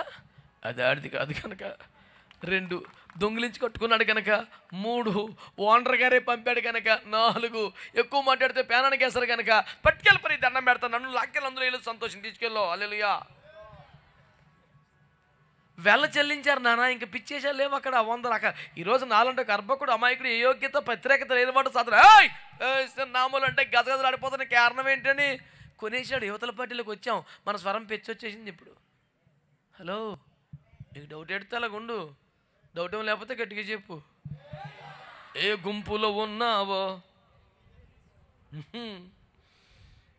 అది మరి సౌండ్ అవతల ఉన్నట్టే ఉంది. ఇంకా భయంగా అన్నా నన్ను కిడ్నాప్ చేశారన్నా, లోపల గదిలో పెట్టారు, ఆ పాపిస్తోడు ఛాయ్ దొరికితే బయటకి, అందుకే ఈ టైం నుంచి నీకు ఫోన్ చేస్తున్నాడు, వడితే చంపేస్తాడా, నన్ను తీసుకెళ్ళాలయ్యా. చిచ్చే వాడు ఎక్కడున్నా తెలుసా? మన పాదముల కింద అనుమతికించబడ్డాడు. కొట్టు మంచిగా పవర్ఫుల్గా దేవునికి స్తోత్రం కలుగునుగాక. హల్లెలూయా చెప్పాలి గట్టిగా, హల్లెలూయా హల్లెలూయా. రక్తమే రక్తమే రక్తమే యేసు రక్తమే రక్తమే జయం. భయం భయంగా వణుకుతూ చిగురు టాకోలే వాడి పాదాల చాటు దాకడం దరిద్రం లేదు. ఎగురుచున్నది యేసు రక్తమేమా. కొంతమంది అన్న వెలిగారు. పాట పాడనే అప్పచెప్పకండి, చిరాకు ఉంటుంది. దేవునికి స్తోత్రం కలుగునుగాక. కొనబడ్డామా లేదా? ఇంకా అవతలున్నాం, యువతలకు వచ్చామా? కొంచెం గట్టిగా, కొంచెం గట్టిగా హల్లెలూయా. కొనబడిన వారందరూ చేతులు తీసేకి స్తోత్రం చెప్పండి. మేము సాతాను చేతిలో లేమనే వారు స్తోత్రం చెప్పండి. ఓడి బందీలము కాదనే వారు స్తోత్రం చెప్పండి. విమోచించబడ్డామన్న వాళ్ళు స్తోత్రం చెప్పండి. ఇప్పుడు పరిశుద్ధ జనము, దేవుని సొత్తైన ప్రజ అన్నవారు గట్టిగా స్తోత్రం చెప్పండి. హల్లెలూయా. కొనబడ్డారా లేదా? అలాగైతే రెండో మాట యాకోబు పత్రిక 1. ఉండరా, గ్యాప్ చూసి మొదలెట్టావు నువ్వు. యాకోబు పత్రిక 1వ అధ్యాయం ఉందంటారా మీ బైబిల్లో? ఓరే నాయను, కొత్త కొత్త పుస్తకాలు తీసుకొస్తున్నారు మా ప్యానాలకు. అది అయ్యా 1:18.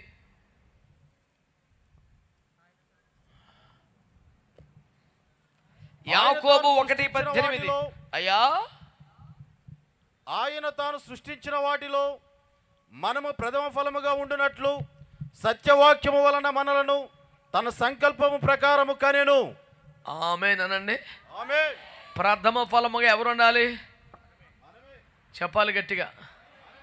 మీరు మంచి ధైర్యంగా చెప్పండి. భయం భయంగా దొంగ అటు చూసాడు, వస్తున్నాడు, ఆడు కొడతాడేమో అని.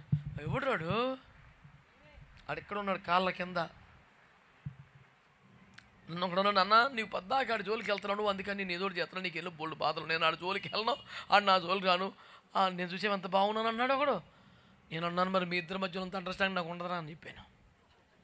ఎవడు మాట్లాడే? నువ్వు పద్దాక ఏదో అంటావు, నీ మీద కొత్తాడు, మీకు ఎప్పుడు ఈ ప్రాబ్లమ్స్ ఉంటాయి, అందుకే మీకు చాలా, మీ పాస్టర్కి బాగోదంట, నీకు పెద్దగా బాగోదంట. మేము ఆడు జోలికి వెళ్ళాం, ఆడు జోలికి రాడు, మేము ఎంత బాగున్నాం చూడు అన్నాడు. మరి వీళ్ళిద్దరి మధ్యలో కుదిరిన ఒప్పందం నాకు లేదుగా. దొంగలు ఊళ్ళు పంచుకున్నట్టు వీళ్ళిద్దరు పంచుకున్నారండి. నాకు యేసైతో సంబంధం, పరలోకంతో సంబంధం, ఈ బ్యాచ్తో ఏం సంబంధం లేదు. యేసు రక్తమే జయం. అందరికీ వందనాలు.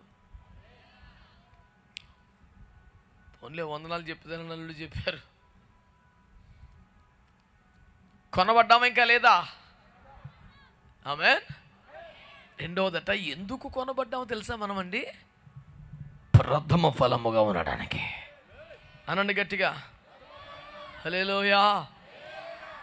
ప్రథమ ఫలముగా ఉండడానికి మనం సృష్టిలో ప్రత్యేకించబడ్డాం. అంటే రేపొద్దున కడబోర మోగితే రాకడ వచ్చి ఇదిగో పెండ్లి కుమారుడు ఇక్కడికి ఎక్కిరమ్మో అని పిలువబడితే ఎత్తబడే సంఘమే పెండ్లి కుమార్తె సంఘం అన్నింటా ప్రథమురాలై సమున్నత గౌరవ స్థానములో సగౌరవంగా యేసునాథుని ప్రక్కన కుడి పార్శ్వన కూర్చొని ఎట్లా ఉంటుంది? రాని వీరు అలంకరించబడి రాజు కుడి పార్శ్వమును కొలువు తీరి ఒక శుభదినం రాబోతుంది. దేవునికి స్తోత్రం కలుగునుగాక. ఏదో మొత్తానికి పరలోకం వెళ్ళిపోవడానికి, ఎక్కడో దగ్గర చెట్లు అవ్వడానికి ఏ మూల కూర్చొని అందుకో కనబడుతున్న కాంతి పుంజమే క్రీస్తునాథుడు, అతడు అయ్యి ఉండవచ్చును, వెలుగు ప్రదీపమే అతడు, దేదీప్యమాన దివ్యే అతడు అనుకునే కర్మ లేదురా నాయనా. అతని కుడి పార్శ్వమును నిలబడే ఒక సగౌరవ స్థానం రాబోతుంది. ప్రథమ ఫలం ఉంటాను కొనబడ్డాం. ఆమేన్, ఆమేన్. యేసు రక్తముతో మనము కొనబడినాము. ఆమేన్ అనండి.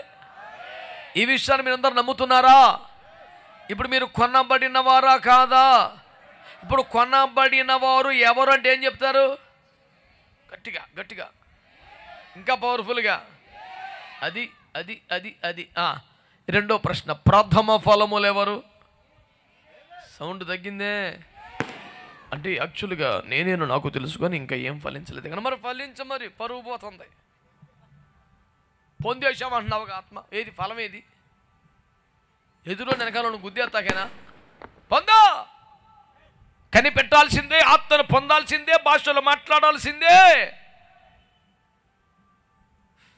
వరమిచ్చాకైనా ఫలం ఇవ్వకపోతే, హలో, వరమిచ్చాకైనా ఫలం ఇవ్వకపోతే గుర్తుపెట్టుకో, వరమిచ్చాకైనా ఫలం ఇవ్వకపోతే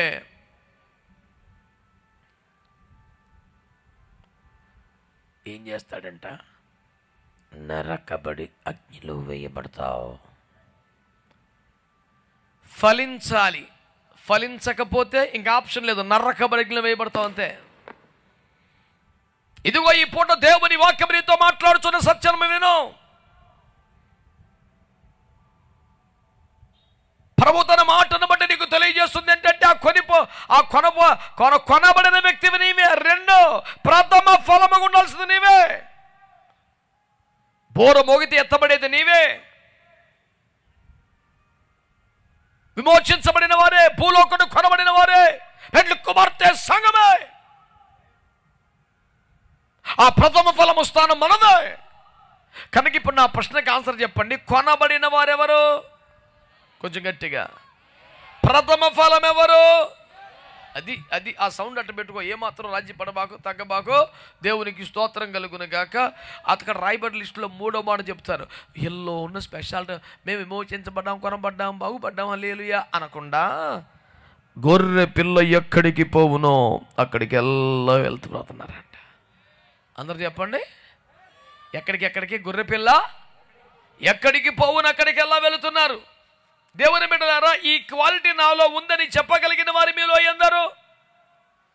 గొర్రె పిల్ల ఎక్కడికి పోవునో అక్కడికి వెళ్ళా.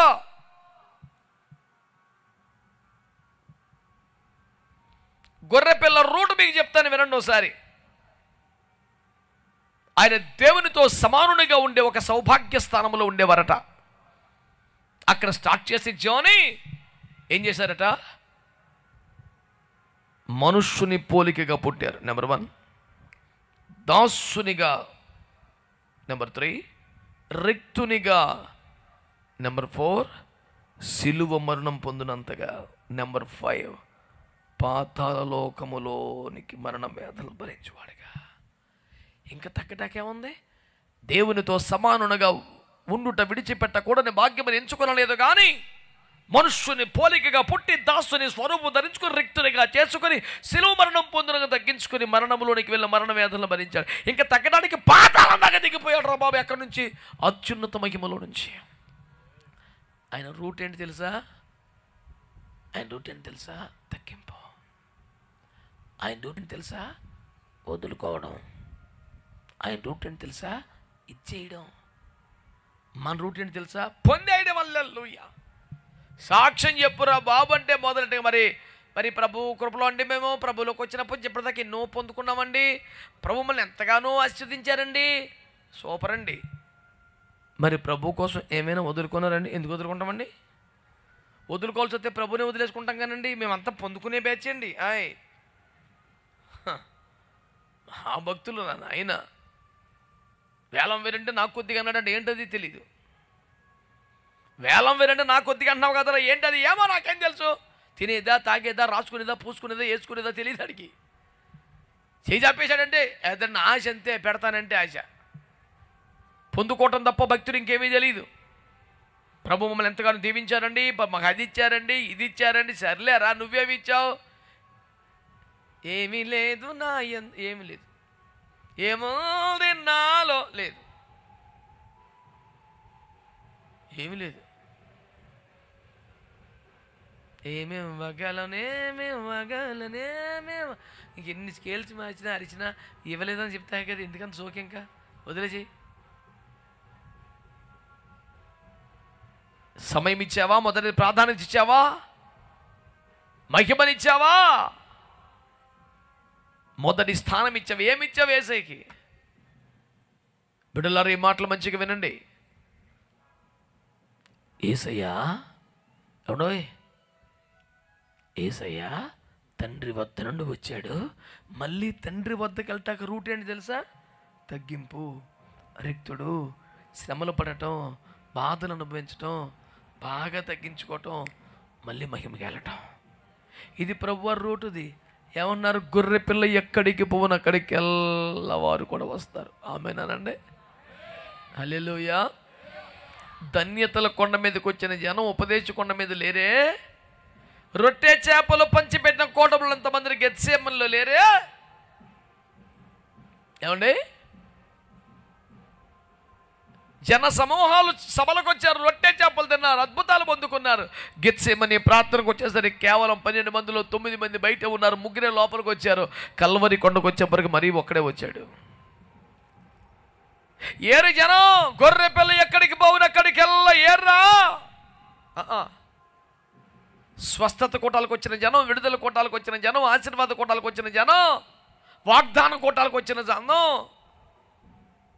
మీలో చాలామంది కూడా, చాలామంది గదిలో కొద్దిమంది రాత్రి రాలా. ఎందుకంటే ఫస్ట్ కూటంలో ఏముంటుంది, రేపు వెళ్దాం అనుకునే బ్యాచ్ కొంత ఉండి దేశ రక్త వైద్యం, అత్యవసర కార్యక్రమం ఉండి వేరే పరిచర్య ఉండి రాలేని వారు ఉంటారు. దేవునికి స్తోత్రం. వారి గురించి కాదు, అత్యవసరం లేకపోయినా ఫస్ట్ రోజు వెళ్తే రేపు వెళ్దాం, ఆఖరి రోజు వెళ్దామనే బ్యాచ్ రేపు వస్తారు. అమ్మ కుర్చీలు పెంచుతారు రేపు, ఆ బ్యాచ్ వేరే ఉంటుంది, చివరి కూటం బ్యాచ్. వాళ్ళ ఫీలింగ్ ఏంటంటే ప్రారంభ ప్రార్థన నుంచి ఎప్పుడు చివరి పాటకు వచ్చి ఆశీర్వాదంబుల్ మోమీదు, దానికి వాయిస్ మాడ్యులేషను, పనికి మళ్ళీ సోకు. ఇట్లాంటి కూడా ఒక సమాధులతో నా పక్కన ఉంచున్నాడు. ఒకరు సమాధికి వెళ్తే ఆడు అంటాడు మంచి దర్జాగా, అప్పుడే పాన్ నవ్విలు ఊసాడాడు. ఊసి అంటాడు, నేను కూడా చర్యోల్దో ఎనుకు. నాకు ఆడి మీద డౌట్ వచ్చింది. అన్నా ఏంటి గ్యారెంటీనా అన్నా? గ్యారెంటీయే అన్నాను. అబ్బో అన్నా సూపర్ అన్న, నువ్వు నిజంగా ఏంటి తమ్ముడు ఆశ్చర్యపోతున్నావా, నేను చెప్పింది అక్కడ కాదు ఇక్కడ అన్నాడు. అన్నా నాకు అర్థం కాలేదు చెప్పానంటే, నేను అక్కడ కాదు ఈ గోతులోకి నేను కూడా చేరతానని చెప్తున్నాను అన్నాడు. అమ్మమ్మమ్మ ఏం ఒప్పుకోలరా, నువ్వు శబ్దం మామూలుడు కాదు నాయన. మరి తమ్ముడు మన బతుకు మనం తెలుసు కదా, మనం ఆడికి వెళ్తాం, ఆడికే కష్టమే. నేను కూడా చర్యోల్దో ఎక్కడికంట. ఆహాహా ఏమి నీ విశ్వాసము, నీ ఒప్పుకోలు బలా. ఇట్లాంటి బ్యాచ్ తగలబడ్డారు భూమి మీద. కడుపులో భయం లేదు, బెంగ లేదు, దిగులు లేదు, మారుమనసు లేదు, కన్నీరు లేదు, పశ్చాత్తాపం లేదు. వద్దు వద్దు, తమాషా చేయొద్దు దేవునితో. దేవుని వాక్యం చెప్తుంది, మీరు ఎవరో వినబడలేదు నాకు. గొర్రె పిల్ల ఎక్కడికి వెళ్తే అక్కడికి వెళ్ళాలి. స్తోత్రం చెప్పండి గట్టిగా. హల్లెలూయా. ఎలీషా ఏలియా సంభాషణ చూస్తే గుర్తుందా మీకు? 2వ రాజులు 2వ అధ్యాయంలో వాళ్ళ సంభాషణ ఎలా ఉందండి? నాన్న దేవుడు నన్ను గిల్గాలుకి వెళ్ళమనుచున్నాడు అంటే నేను కూడా వస్తా అన్నాడు. ఏయ్ చెప్తే అర్థం కదా, అది మామూలు విషయం కాదు. నువ్వు ఉండెక్కడ చెప్పాను కదా, యెహోవా జీవముతోడు నీ జీవముతోడు నిన్ను విడువను అన్నాడు. సర్లే రారా అన్నాడు. సగం లెక్కెళ్ళాక నాన్న దేవుడు నన్ను బేతేలుకి వెళ్ళమన్నాడు. ఓకే నేను కూడా వస్తాను. వద్దురా చాలా ప్రయాణం. యెహోవా జీవముతో నీ జీవం నిన్ను విడువను. సర్లేరా. కొంత లెక్కలిన తర్వాత దేవుడు నన్ను ఎరుకో దాటమనుచున్నాడు. అమ్మో ఎరుకోనా, అయితే మీరు వెళ్ళండి పాస్టర్ గారు, మేము ప్రార్థన చేస్తాం మీకోసం లేలియా అలా. నేను కూడా వస్తాను ఎరుకో అన్నాడు. మళ్ళీ రమ్మన్నాడు. ఈసారి మధ్యలో ఆపాడు. ఏంటయ్యా టై నన్ను దేవుడు యోర్దాన్ దాటా నా వల్ల కాదు, దిగువ పడుతున్న ప్రవాహం వెళ్తున్న ప్రవాహం పొరపాటున స్లిప్ అయితే గట్టిగా ఓపుకుంటే తీసుకెళ్ళి మొత్తం సముద్రం పడ్డ తల్లియా. నేను రాను, నీకు స్తోత్రం ప్రభు, నీకు తోడేండుగాక, క్షేమంగా వెళ్ళిపో, వస్తే కలుద్దాం, లేకపోతే ఇంతే సంగతులు, ప్రార్థన నేర్చుకుంటాను చందా ఇచ్చేస్తాను అల్లియా అని దండం పెట్టాల్సిన ఉన్నాడు. అది యోర్దాన్ అయినా నేను విడువని వస్తాను నేను అన్నాడు. ఏం కావాలన్నా నీకు అంటే, నాకు 2 పాలు ఆత్మ కావాలన్నాడు. కొట్టో యేసు రక్తం ఇచ్చేయం. హల్లెలూయా. కేవలం ఏలియా భుజాల మీద నుండి మాత్రమే కాదు, అగ్నిలో నుండి ఆ దుప్పటి పడేలాగా దేవుడు ఏర్పాటు చేశాడా. దేవునికి స్తోత్రం చెప్పండి గట్టిగా. దేవుని అభిషేకము, దేవుని మహిమ ప్రభావము ఆకాశంలోని అగ్ని రథములు గుర్రంలోని ఒక దుప్పటి మీదే పడిపోయింది. 2 సేవ చేయగలిగాడు. ఎక్కడికి వెళ్తే అక్కడికి. యోర్దానంటే మరీ కష్టం అండి. అన్ని ప్రవాహాలు ప్రాణం మీద తెచ్చుకోవాలి, ఎగువ నుంచి దిగుకొస్తాం. ఎందుకంటే లేని పని రిస్క్. గొర్రె పిల్ల ఎక్కడికి వెళ్తే అక్కడికి వెళ్ళిపోవాలి. ఆమేన్. అద్భుతాల దగ్గర, బోధల దగ్గర, రొట్టె చేపల దగ్గర ఉన్న జనం ప్రార్థనలో లేరు. ప్రార్థనలో ఉన్నవారు సిలువ దగ్గర లేరు.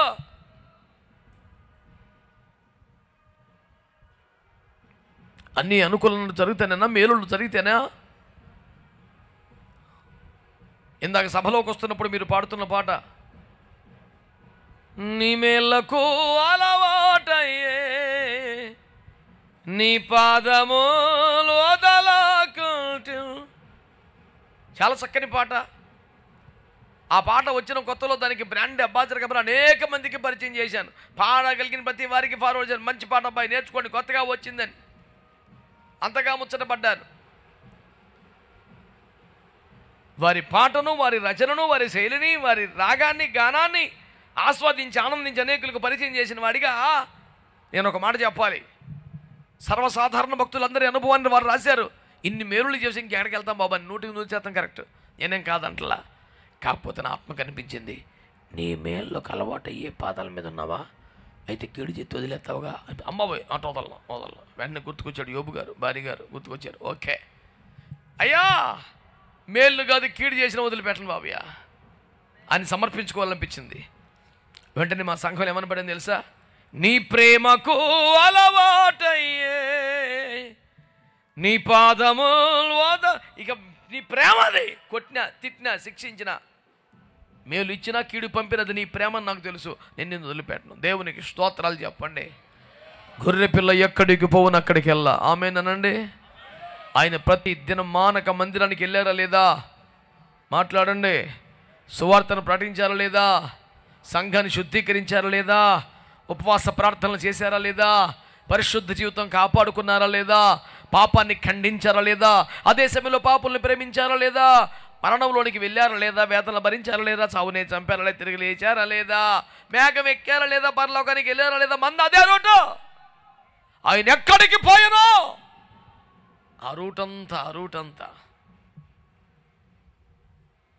మారు మనసు, బాప్తిసం, ఆత్మ నింపుదల, వేరుబాటు జీవితం, అపోస్తుల బోధ, రొట్టె విచ్చుట, సహవాసం చేయడం, ప్రార్థన చేయడం, వైరాగ్యం, పరిపూర్తి. ఇన్ని మెట్లుంటే బాప్తిసంగా ఆగిపోయావుగా, మిగతా మెట్లేయి.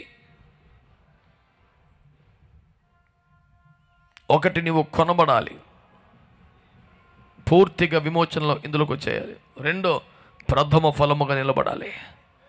మూడో, గొర్రె పిల్ల ఎక్కడికి పోవునో అక్కడికి వెళ్ళ వచ్చేయాలి. స్తోత్రం చెప్పండి గట్టిగా, హల్లెలూయా. నాలుగో మాట చెప్తున్నాను, వీరి నోట ఏ అబద్ధము కనపడలేదు, ఏ కపటము లేదు. అందరు చెప్పండి, అబద్ధాలు ఆడొచ్చా మనం? కొంచెం గట్టిగా. ఎందుకంటే చాలామంది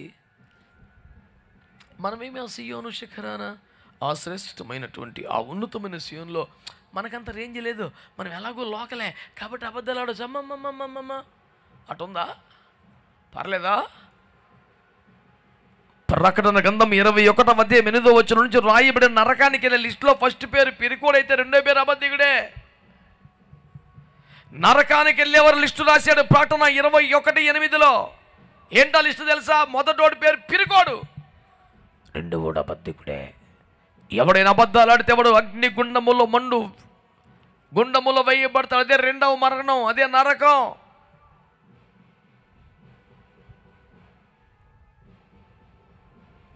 అబద్ధాలు ఎవరన్నా వాడొచ్చా? ఆదిమ సంఘములు అననీయ సప్పీరలు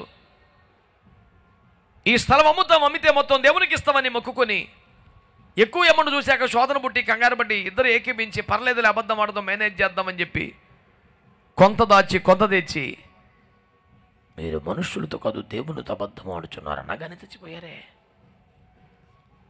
అబద్ధానికి భారీ మూల్యం. అబద్ధానికి మోసపోయి పడిపోయి అవ్వ ఎంత మూల్యం చెల్లించుకుంది. బేతల నుంచి పంపబడ్డ అబద్ధానికి ఎంతగా బలైపోయాడు. అబద్ధం ఆడనని సప్పరులు ఎలా ప్రాణం పోగొట్టుకున్నారు. అబద్ధం ఎంత ప్రమాదకరమైంది, తీవ్రమైంది. హోషియా గ్రంథం ప్రకారం అబద్ధం ఆట జనులకు వాడికైపోయిందంట. కానీ రేపొద్దున పరలోకం రావాలంటే, సియోను కొండకు చేరాలంటే నీ నోట అబద్ధం ఉండటానికి వెళ్ళలేదు. సత్యమునకు స్తంభంగానే ఉండాలి, సత్య సాక్షిగా బ్రతకాలి. అబద్ధము నీ నోట రావడానికి, ఈ నిజం ఒప్పుకున్నందుకే ప్రాణం పోవాల్సి వస్తే పోవాలి ప్రాణం, కానీ అబద్ధం ఆడటానికి వెళ్ళలేదు.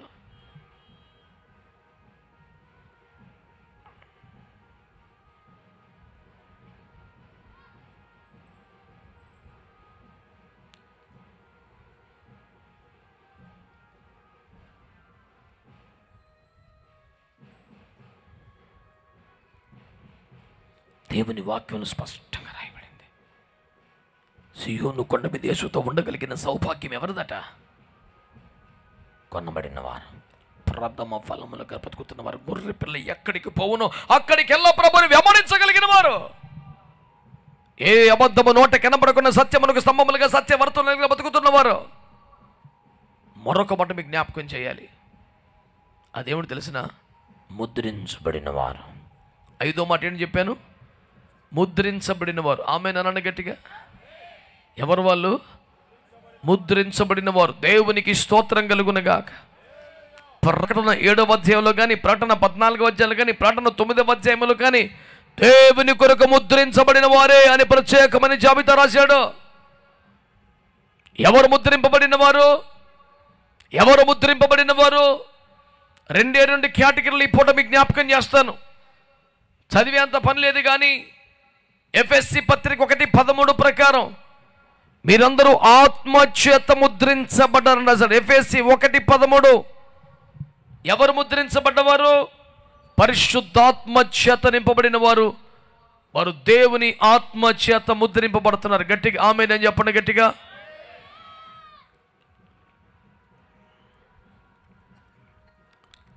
నీళ్లు తాగితే దాహం తీరుతుంది అని తెలిస్తే దాహం తీరదు. నీళ్లు దాని ప్రయోజనాలు అని లెసన్ రాస్తే, ఎస్సే రాస్తే దాహం తీరదు. నీళ్ళు తాగితే దాహం తీరుద్ది. ఈనాడు చాలా మంది క్రైస్తవులు పరిశుద్ధాత్మను మేము నమ్ముతామంటారు. పరిశుద్ధాత్మ రమ్మని పాటలు పాడుతున్నామంటారు. పరిశుద్ధాత్మను వలనే మనం ముందుకు వెళ్ళగలమని నమ్ముతున్నామంటారు. ఏమిటయ్యా నీ మేధాంతం? నీరు తాగితే కలిగిన ప్రయోజనాలు తెలిస్తే దాహం తీరదు. నీళ్లు త్రాగితేనే దాహం తీరుద్ది. పరిశుద్ధాత్మ నువ్వు చెప్పగలిగిన ఒక సమాచారం కాకూడదు, నువ్వు అనుభవించవలసిన ఒక అద్భుత విషయంగా ఉండాలి. హల్లెలూయా, హల్లెలూయా. ఎవరు ముద్రించబడిన వారంటే అందరూ ఆత్మచేత నింపబడ్డారు వారే. నువ్వు పరిశుద్ధాత్మ నమ్మని వాడివైతే, ఎగతాళి చేసేవాడివైతే, విమర్శించేవాడివైతే, దూషించేవాడివైతే, ఎవడోయ్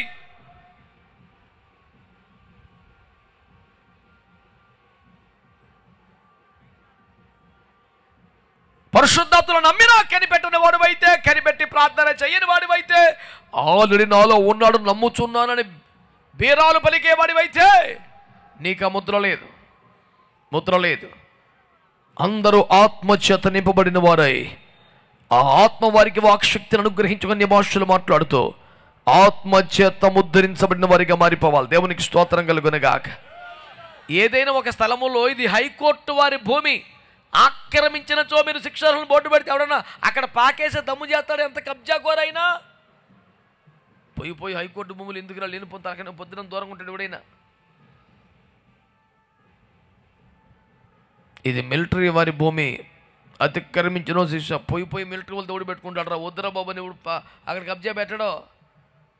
అలాగా ఒక స్థలం మీద ఎవడి నీడ పడకుండా ఉండాలంటే ఇది ప్రభుత్వంది, ఇది సైనికులది, ఇది హైకోర్టుది అనే బోర్డు ఎంత పవర్ఫుల్.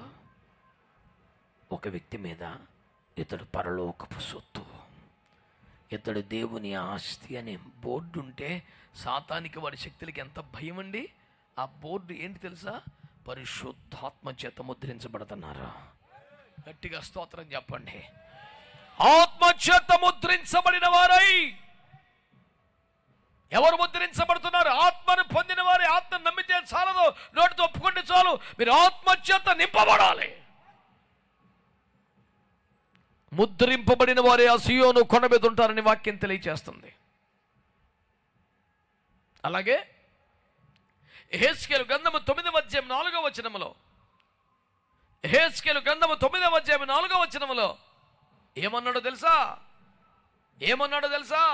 యెహోవా యెరూషలేమును ఆ పట్టణంలో ప్రవేశించి చుట్టూ తిరిగి దానిలో జరిగిన హేయ కృత్యములను గూర్చి మూలుగులిడుచు ప్రలాపించు వారి లాలాటములకై ఎందుకు అంత దీర్ఘాలన్నింటికి లలాటములపై గుర్తు వేయమని వారికి ఆజ్ఞాపించి. దేవునికి స్తోత్రం కలుగునగాక. చూసారా? పట్టణములో జరుగుతున్న హేయ కృత్యములను బట్టి మూలుగిలుడుచు ప్రలాపించుచున్న వారి అలాటముల మీద ముద్ర వేయి మనకు దూతను పంపాడంట. చేతులెత్తి స్తోత్రం చెప్పండి అందరు గట్టిగా. అందరు హల్లెలూయా. ఒకటి, పరిశుద్ధాత్మ చేత నింపబడితే ముద్ర వేయబడ్డట్టు లెక్క. రెండవ మాట ఏం చెప్తుంది ఇక్కడ వాక్యం తెలుసా?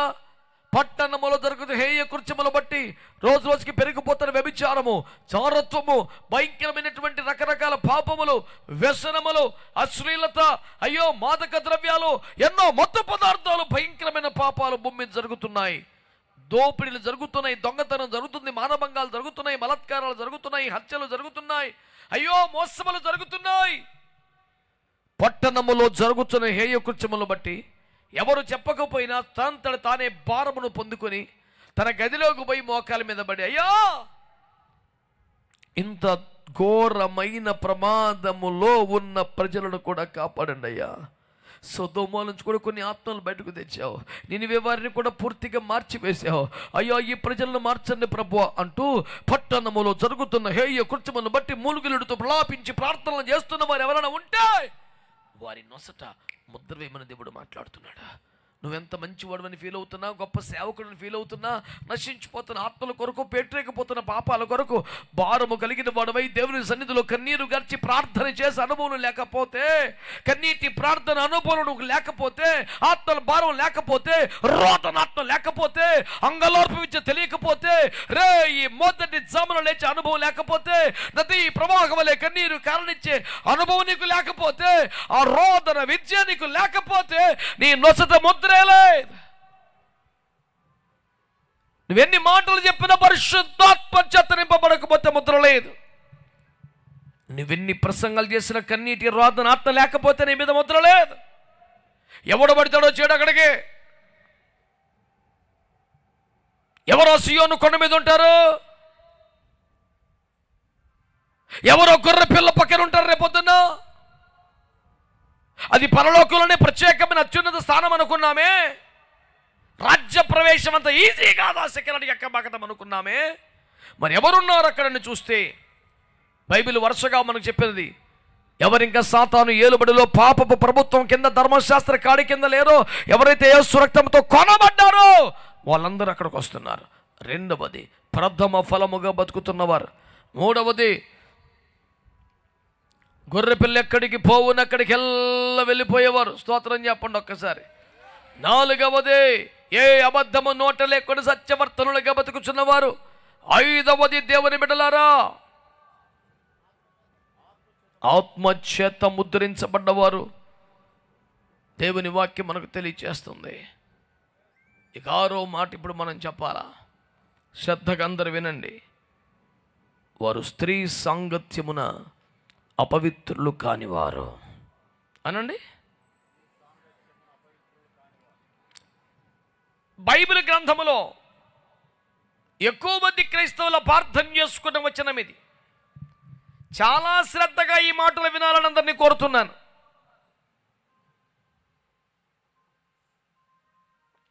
అంటే ఎవరైనా సియోను కొండ మీదకి వెళ్ళాలి అంటే వారు స్త్రీ సాంగత్యమున అపవిత్రులు అవ్వకూడదు అనే మాటను తీసుకొని క్రైస్తవుల్లో కొంతమంది పరిశుద్ధులు కేవలం పరలోకము చేరుటయే గొప్ప కార్యము కాదని, ఆ ఉన్నత సియోను శిఖరానికి చేరాలని ఆశ కలిగిన వారై, ఎలాంటి దురుద్దేశం లేవు సొమ్మ వారికి, సదుద్దేశముతోనే, సద్భావనతోనే, సద్భక్తితోనే స్త్రీ సాంగత్యం అపవిత్రమైపోతే ఆ సియోను కొండని మిస్ అయిపోతాము అనే అభిప్రాయంతో వివాహములను నిషేధించుచున్నారు. వివాహము చేసుకుని సమర్పణలోకి వచ్చుచున్నారు. ఒకవేళ వివాహము చేసుకుంటే స్త్రీ సాంగత్యముల అపవిత్రమైపోతాము, అలా అపవిత్రమైపోతే సియోను కొండ మిస్ అయిపోతాము, పరలోకం వెళ్తాం కానీ సియోను కొండకైతే చేరలేం.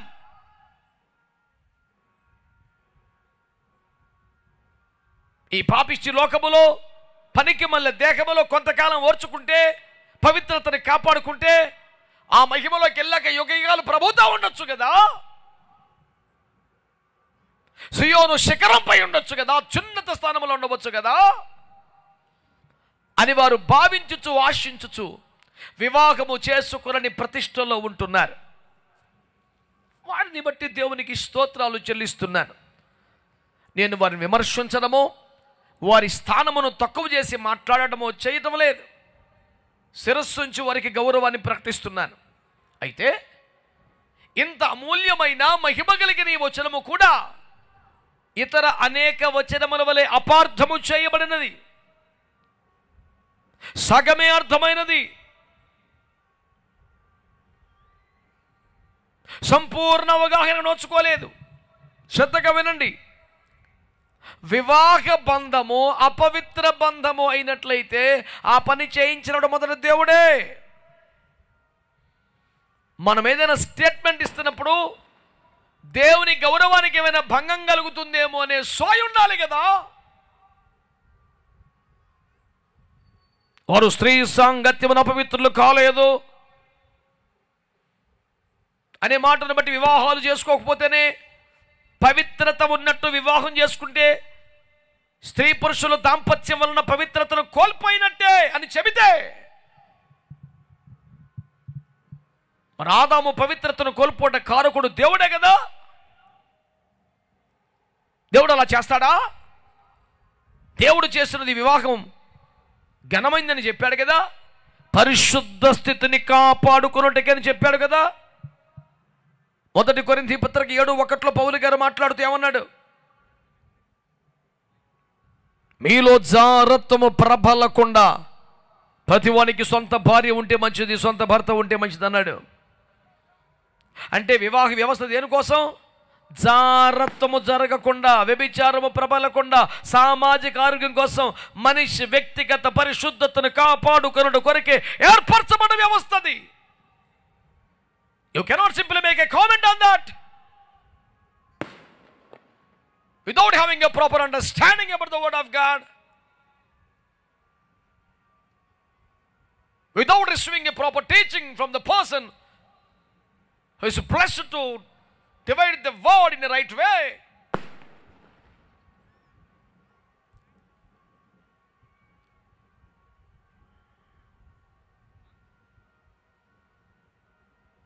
వివాహ బంధం అపవిత్రము కాదు, అపవిత్రులు అవ్వకుండానే వివాహం అని వాక్యం చెప్పింది.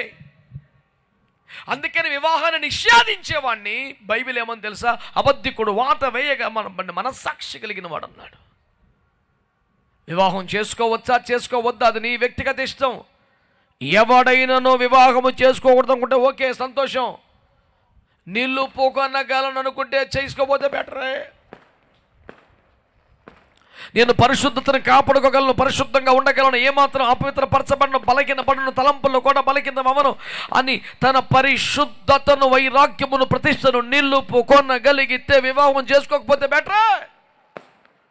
అందుకని మత్తయిలో ప్రభు మాట్లాడుతూ పరలోక రాజ్యము నిమిత్తం నపుంసకులుగా తమను తాము మార్చుకొనుచున్న వారు కలరు, అది ప్రత్యేక కృప ఉండాలి, ఎవరి పెడతానికి సాధ్యం కాదని ఆ ప్రతిష్టను ప్రభు ఎంతో గౌరవించాడు, ఘనపరిచాడు. మేము కూడా గౌరవిస్తున్నాం, ఘనపరుస్తున్నాం.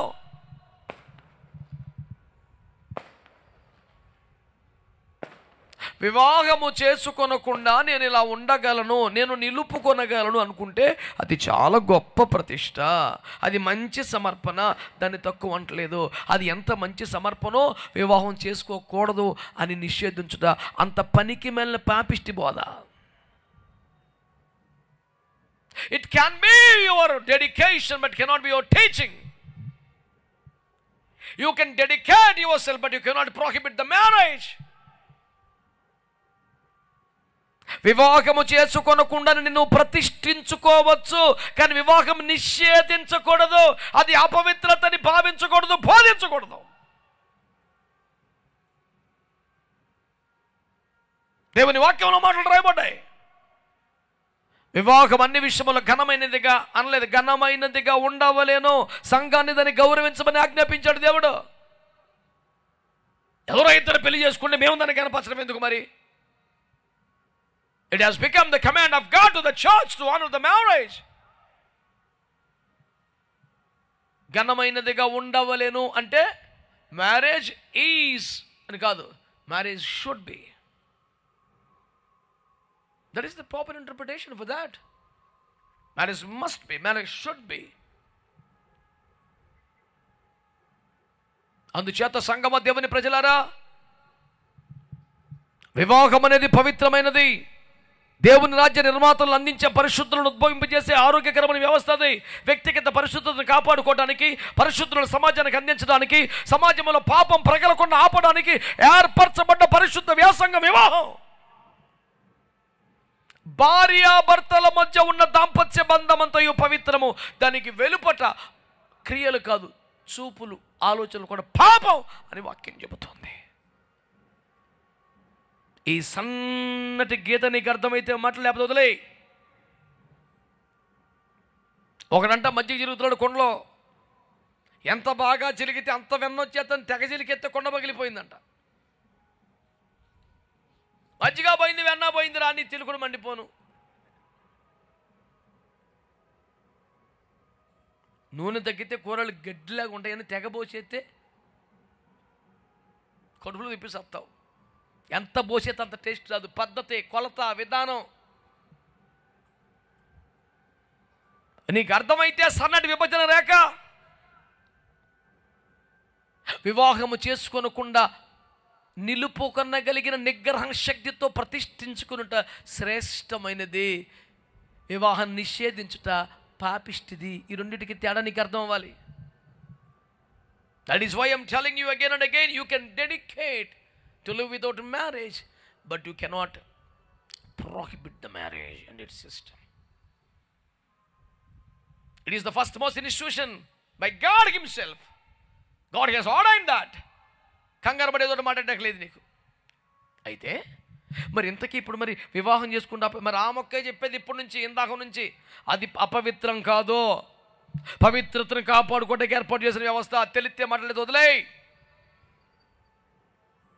మరి యాక్చువల్గా అక్కడ ఉంది కదా, వారు స్త్రీ సాంగత్యం మన అపవిత్రులు కాదు. ఒరే తెలియపోతే మాట్లాడపని చెప్తున్నాను కదా. మీకు సింపుల్ అది చెప్తాను.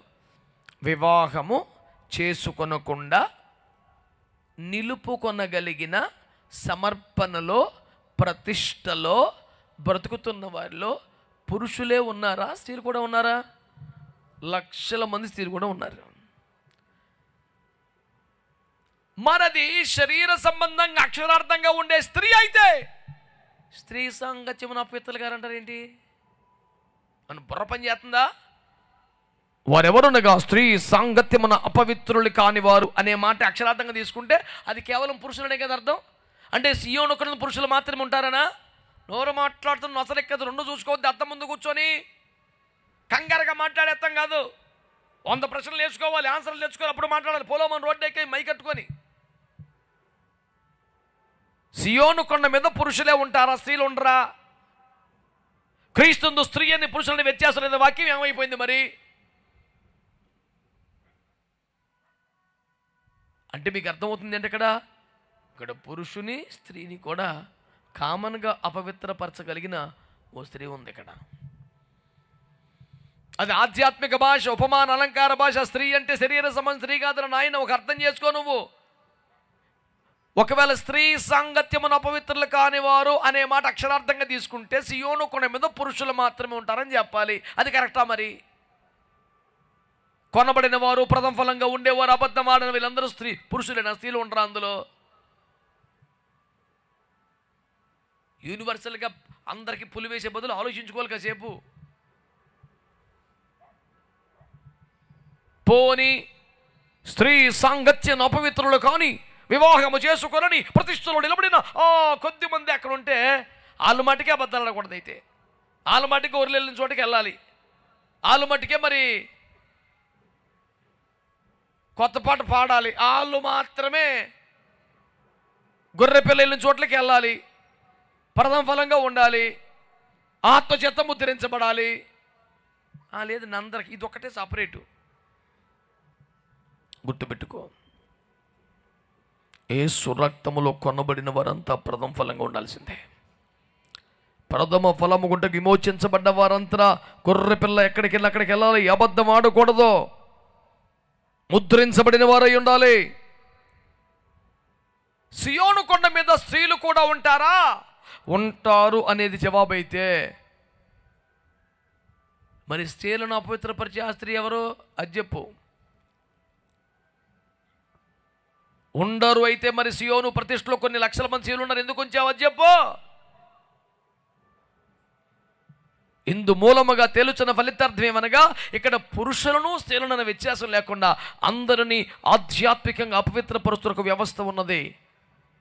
ప్రకటన గ్రంథం 17వ అధ్యాయంలో కనబడుతుంది. వేష అయిన మహాబబులోను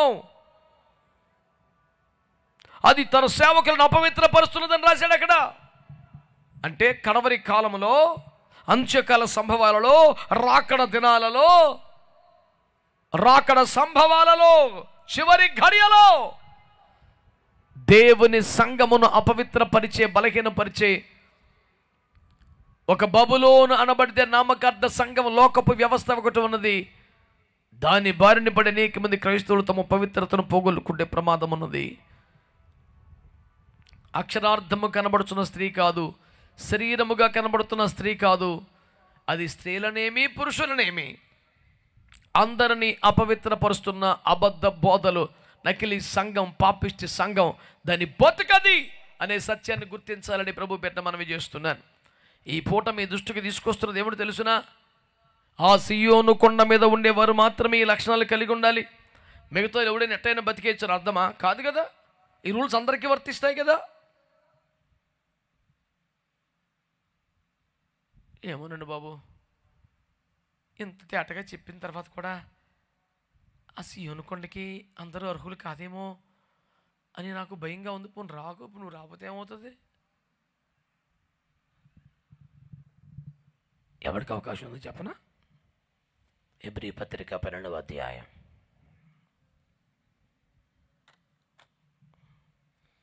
హెబ్రీ పత్రిక 12వ అధ్యాయం 22 మొదలుకొని చదవండి.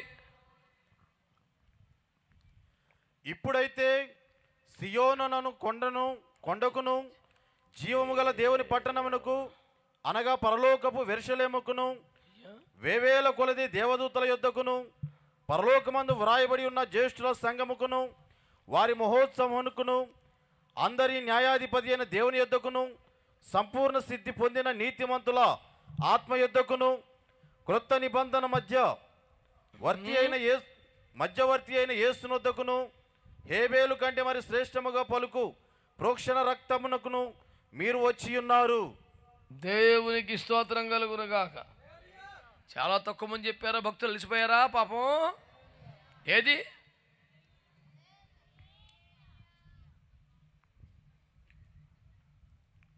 ఒక రాజుగారంట తెనాలి రామలి గడుస్తుంటే పొద్దున్నే చూసి, అయ్య బాబోయ్ ఈడు తెల్లారిపాటికి వచ్చేస్తాడట, నీదో పసినేసి బుర్ర తింటాడు, ఈడితో ఏగలేమని వాడిని చూస్తూనే గబుక్కుని తప్పుకొని లోపలికి వచ్చి రాణిగారు చెప్పంట, ఆడు వస్తున్నాడు కానీ నేను లేను, బయటికి వెళ్ళనని చెప్పు అని చెప్పారంట.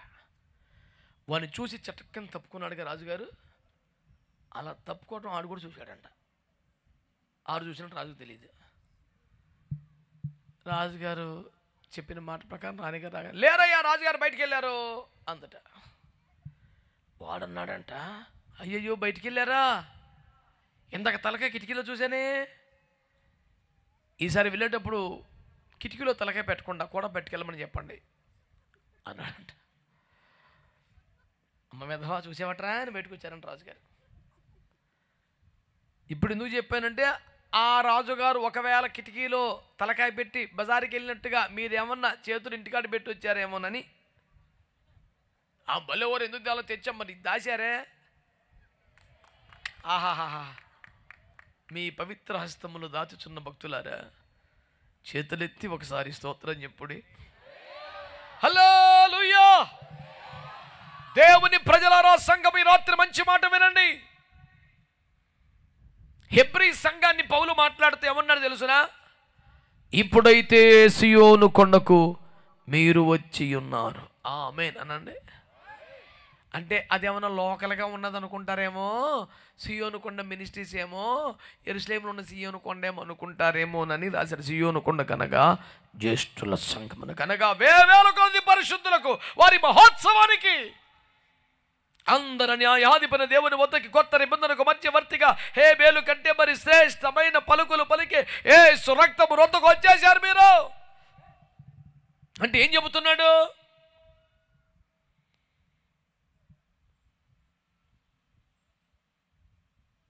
శరీర సంబంధంగా భౌతికంగా వివాహము చేసుకుని ఆ కొద్ది మంది మాత్రమని చెబుతున్నాడా? ఎవరట వాళ్ళు?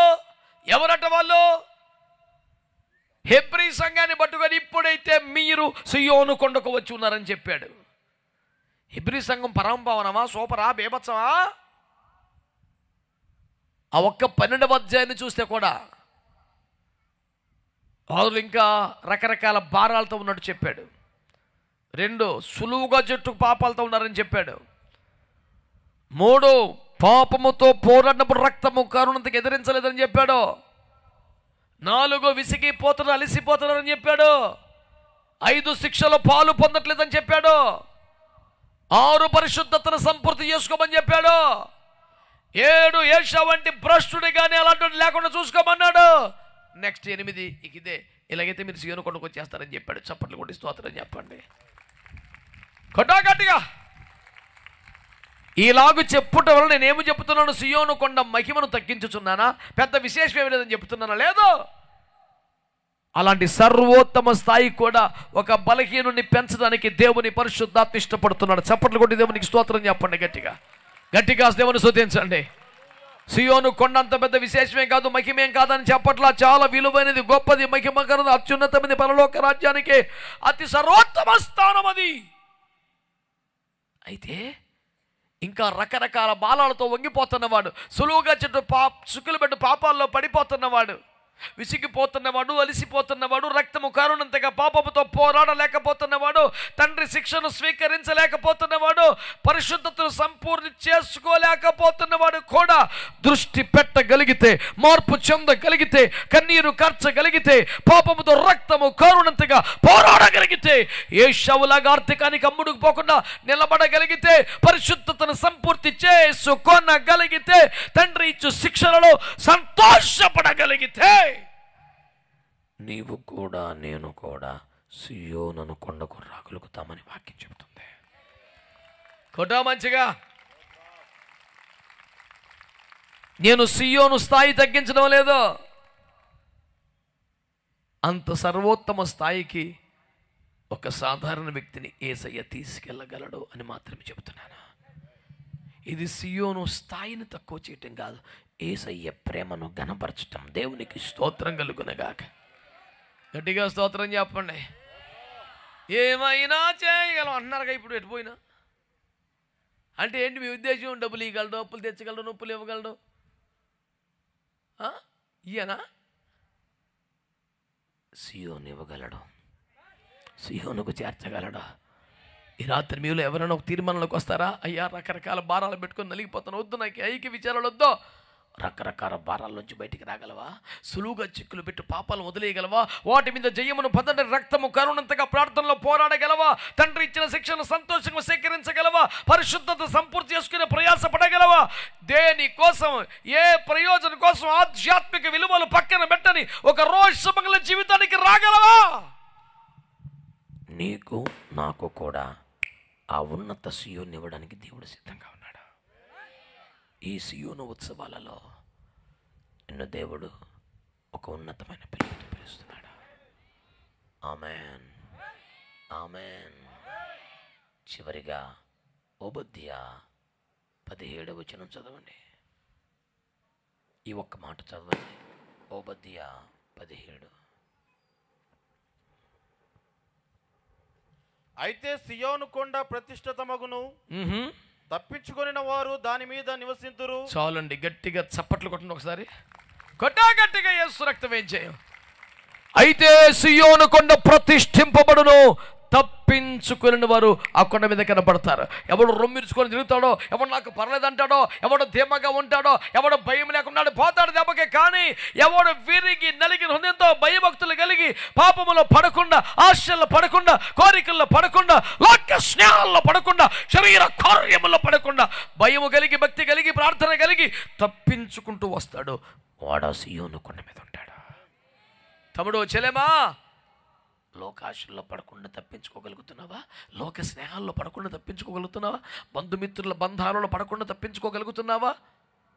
ఐక్య విచారాల్లో పడకుండా తప్పించుకోగలుగుతున్నావా?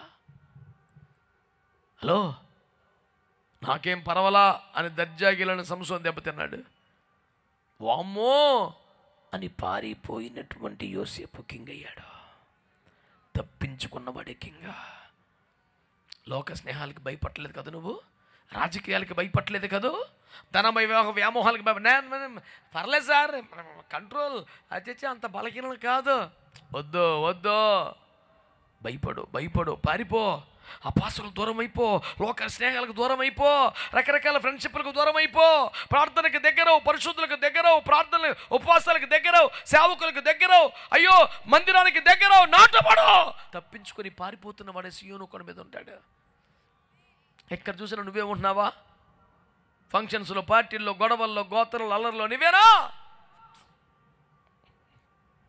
దేవుని వాక్యం తెలియజేస్తుంది, బహుతేటగా వాక్యం మాట్లాడుతుంది. ఈ రోజున శ్రద్ధగా వినగలవా వాక్యం? ప్రభు మాట నీకు తెలియపరచబడుతుంది.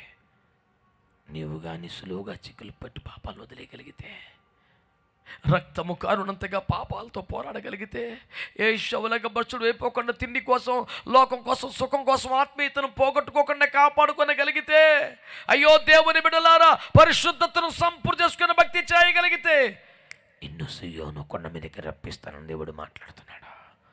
నశించి ఆత్మల కోసం ప్రలాపించే విజ్ఞాపన ఆత్మ ఉంటే నీకు ముద్ర వేసుకుంటానని దేవుడు చెబుతున్నాడు. పరిశుద్ధ ఆత్మచేత నింపబడితే నీకు ముద్ర వేసుకుంటానని దేవుడు మాట్లాడుతున్నాడు. ఈ రోజున నీకు నీకు నీకు నీకు సీయోను కొండ మీదకి రావడానికి ఒక అవకాశం దేవుడు ఇస్తున్నాడు. ఈ లోకంలో పదవులు చాలా, ఈ లోకంలో సుఖాలు చాలా, ఈ లోకంలో సరదాలు చాలా, క్రైస్తవ్యంలో, సంఘంలో, మినిస్ట్రీలో పోస్టులు చాలా. ఇవేమీ లేకపోయినా పర్వాలేదు, కానీ సీయోను శిఖరాన్ని మాత్రం మిస్ అవ్వకూడదు. దానికోసం అబద్ధాలు మానేస్తావా? దానికోసం పరిశుద్ధతను సాధన చేస్తావా? దానికోసం నశించి ఆత్మల కోసం విజ్ఞాపనలు చేస్తావా? దానికోసం ఒక ప్రత్యేకించబడ్డ జీవితంలోకి వచ్చేస్తావా? గొర్రె పిల్ల ఎక్కడికి పోను అక్కడికి ఎక్కుతావా? ఈ అనుభవాలని సొంతమైతే ఎత్తబడతావు, సీయోను కొండ మీదకి చేరతావు, ఒక క్రొత్త పాట పాడే ధన్యతను పొందుకుంటావు. ఎంతమంది ఆశపడుతున్నారు? ఎంతమంది కోరుకుంటారు? అవకాశం, ఆరోగ్యం ఉంటే ఎక్కడ పడితే అక్కడ మోకరించాయి, లేదంటే లేచి నిలబడు. నీకు ఆరోగ్యం ఉంటే మోకరించు, ఆరోగ్యం లేకపోతే నిలబడు. ఒక ప్రార్థన చేసుకుందాం. Thank you holy spirit God. Oh hallelujah.